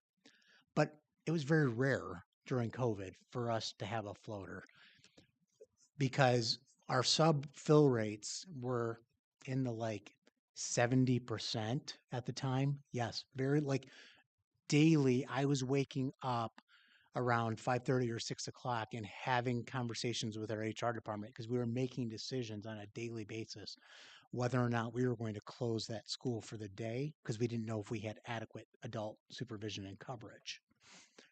That's the entire reason. That was the rationale behind the permanent guest teacher position. So a lot has happened since COVID.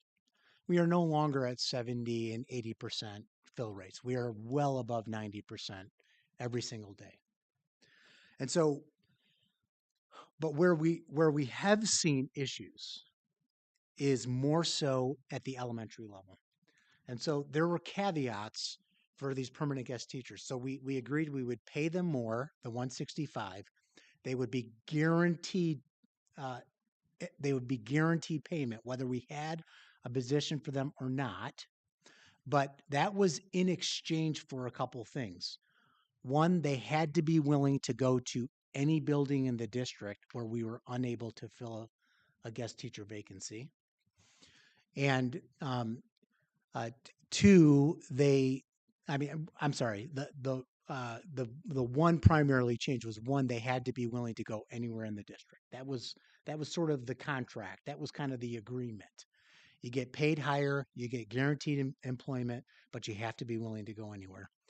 So here's what's happened over time is we have subs that are the daily subs are picking up the lion's share of our vacancies.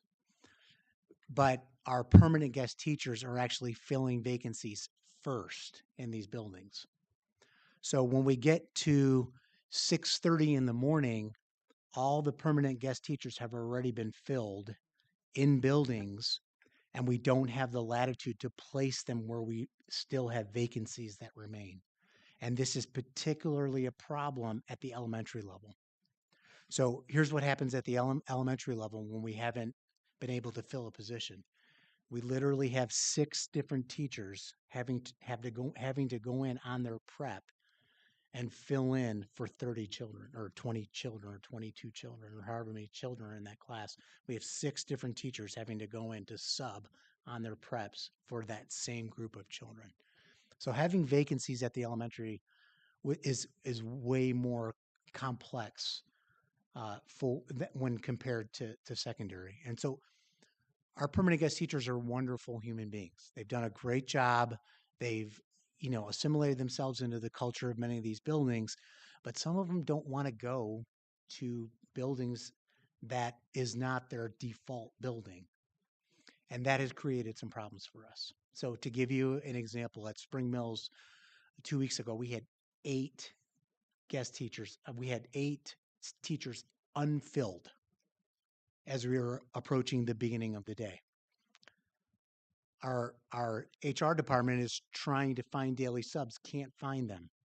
So, my response to HR was, well, move the permanent guest teachers to fill these 8 vacancies that we still have unfilled at 8 o'clock in the morning at Spring Mills Elementary School, because that is how we designed the position to function. And come to find out, these permanent guest teachers had already picked up assignments weeks ago that were created vacancies in our Red Rover system. That is not how we design the permanent guest teachers to function. They were supposed to be last up, not first up, so that we could strategically place them as a district and ensure that we didn't have mass vacancies across the organization. So when you hear this change, it's a change, but not really a change, because it was always intended to operate that way.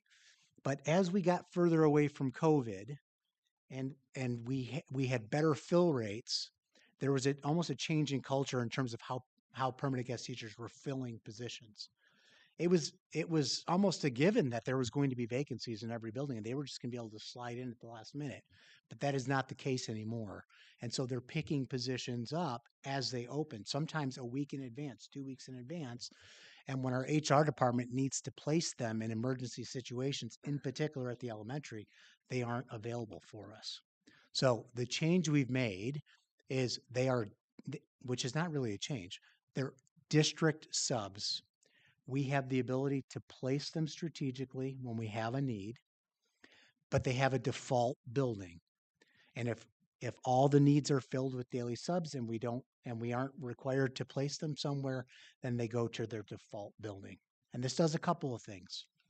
Because we are several years out from the pandemic, it was never the intention to keep permanent guest teachers in perpetuity. This is one of those things that we made adjustments on the fly because we needed to, but we wanted to collect the data to determine whether or not they were being used every single day, because we're paying $165 every single day. So we want to make sure that they're in a position.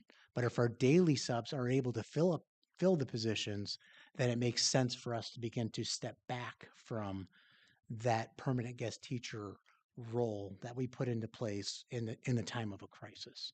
So in order to do that, we needed to shift them to districts so that we can collect the data in a very clear and meaningful way so that we can make decisions as it relates to the extent to which we're going to continue using permanent guest teachers. So that is largely the change that Ms. Dunleavy is speaking to. I respect and understand her comments this evening, in particular as it relates to, relationships with the staff. And this is feedback that we've talked about as a team.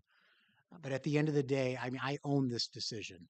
At the end of the day, I made this decision to make this change because it was hurting our elementary buildings in particular, and we were really having a difficult time filling our elementary vacancies to the extent that I want to see them filled. So thank you for the opportunity to explain that. I know there's a lot there, and I know that may sound a little complex, but it's important that we make this operational tweak that we've made. And I imagine you and the team are available for questions. If staff have questions, Absolutely. want to have more conversations with you about this, I imagine you are available to have those conversations. Absolutely. Okay, thank you. Public comments. I don't have additional forms. We'll move on to good and welfare. Yes. Make this quick. I was able to go to Lakeland this past weekend to see It's a Wonderful Life. And I have to say, it was a wonderful play. The students did an incredible job. I appreciated Ms. Hugboom's leadership. It was very well done. I saw a community member there, and I asked him, I said, "Oh, this is great to see you, Mr. Becker." And I said, "Do you have a student here?" And he said, "No. We saw it advertised and thought we would come because we like this play." And I said, "That's fantastic." And he texted me this morning and said, "That was fantastic yesterday. Please give my kudos to the students." So well done. Theater group, sound, multimedia, lighting. It was all really well done. So thank you. Congratulations, Lakeland. What else? Any other good and welfare? Well, if you are itching for a choir concert, I can't believe there aren't going to be some choir concerts coming out, some excellent performances. Again, thanks has already been given to our social workers and our counselors, but this is always the time of year where they go above and beyond. The generosity and kindness of our community exists, but it takes them to wrangle everybody together and make it work. So they are appreciated. They really do a wonderful job of making sure that every kid has an opportunity and every family has an opportunity. That's a great appreciation. So with that, we will dismiss our last meeting for 2025 and we will see you in 2026.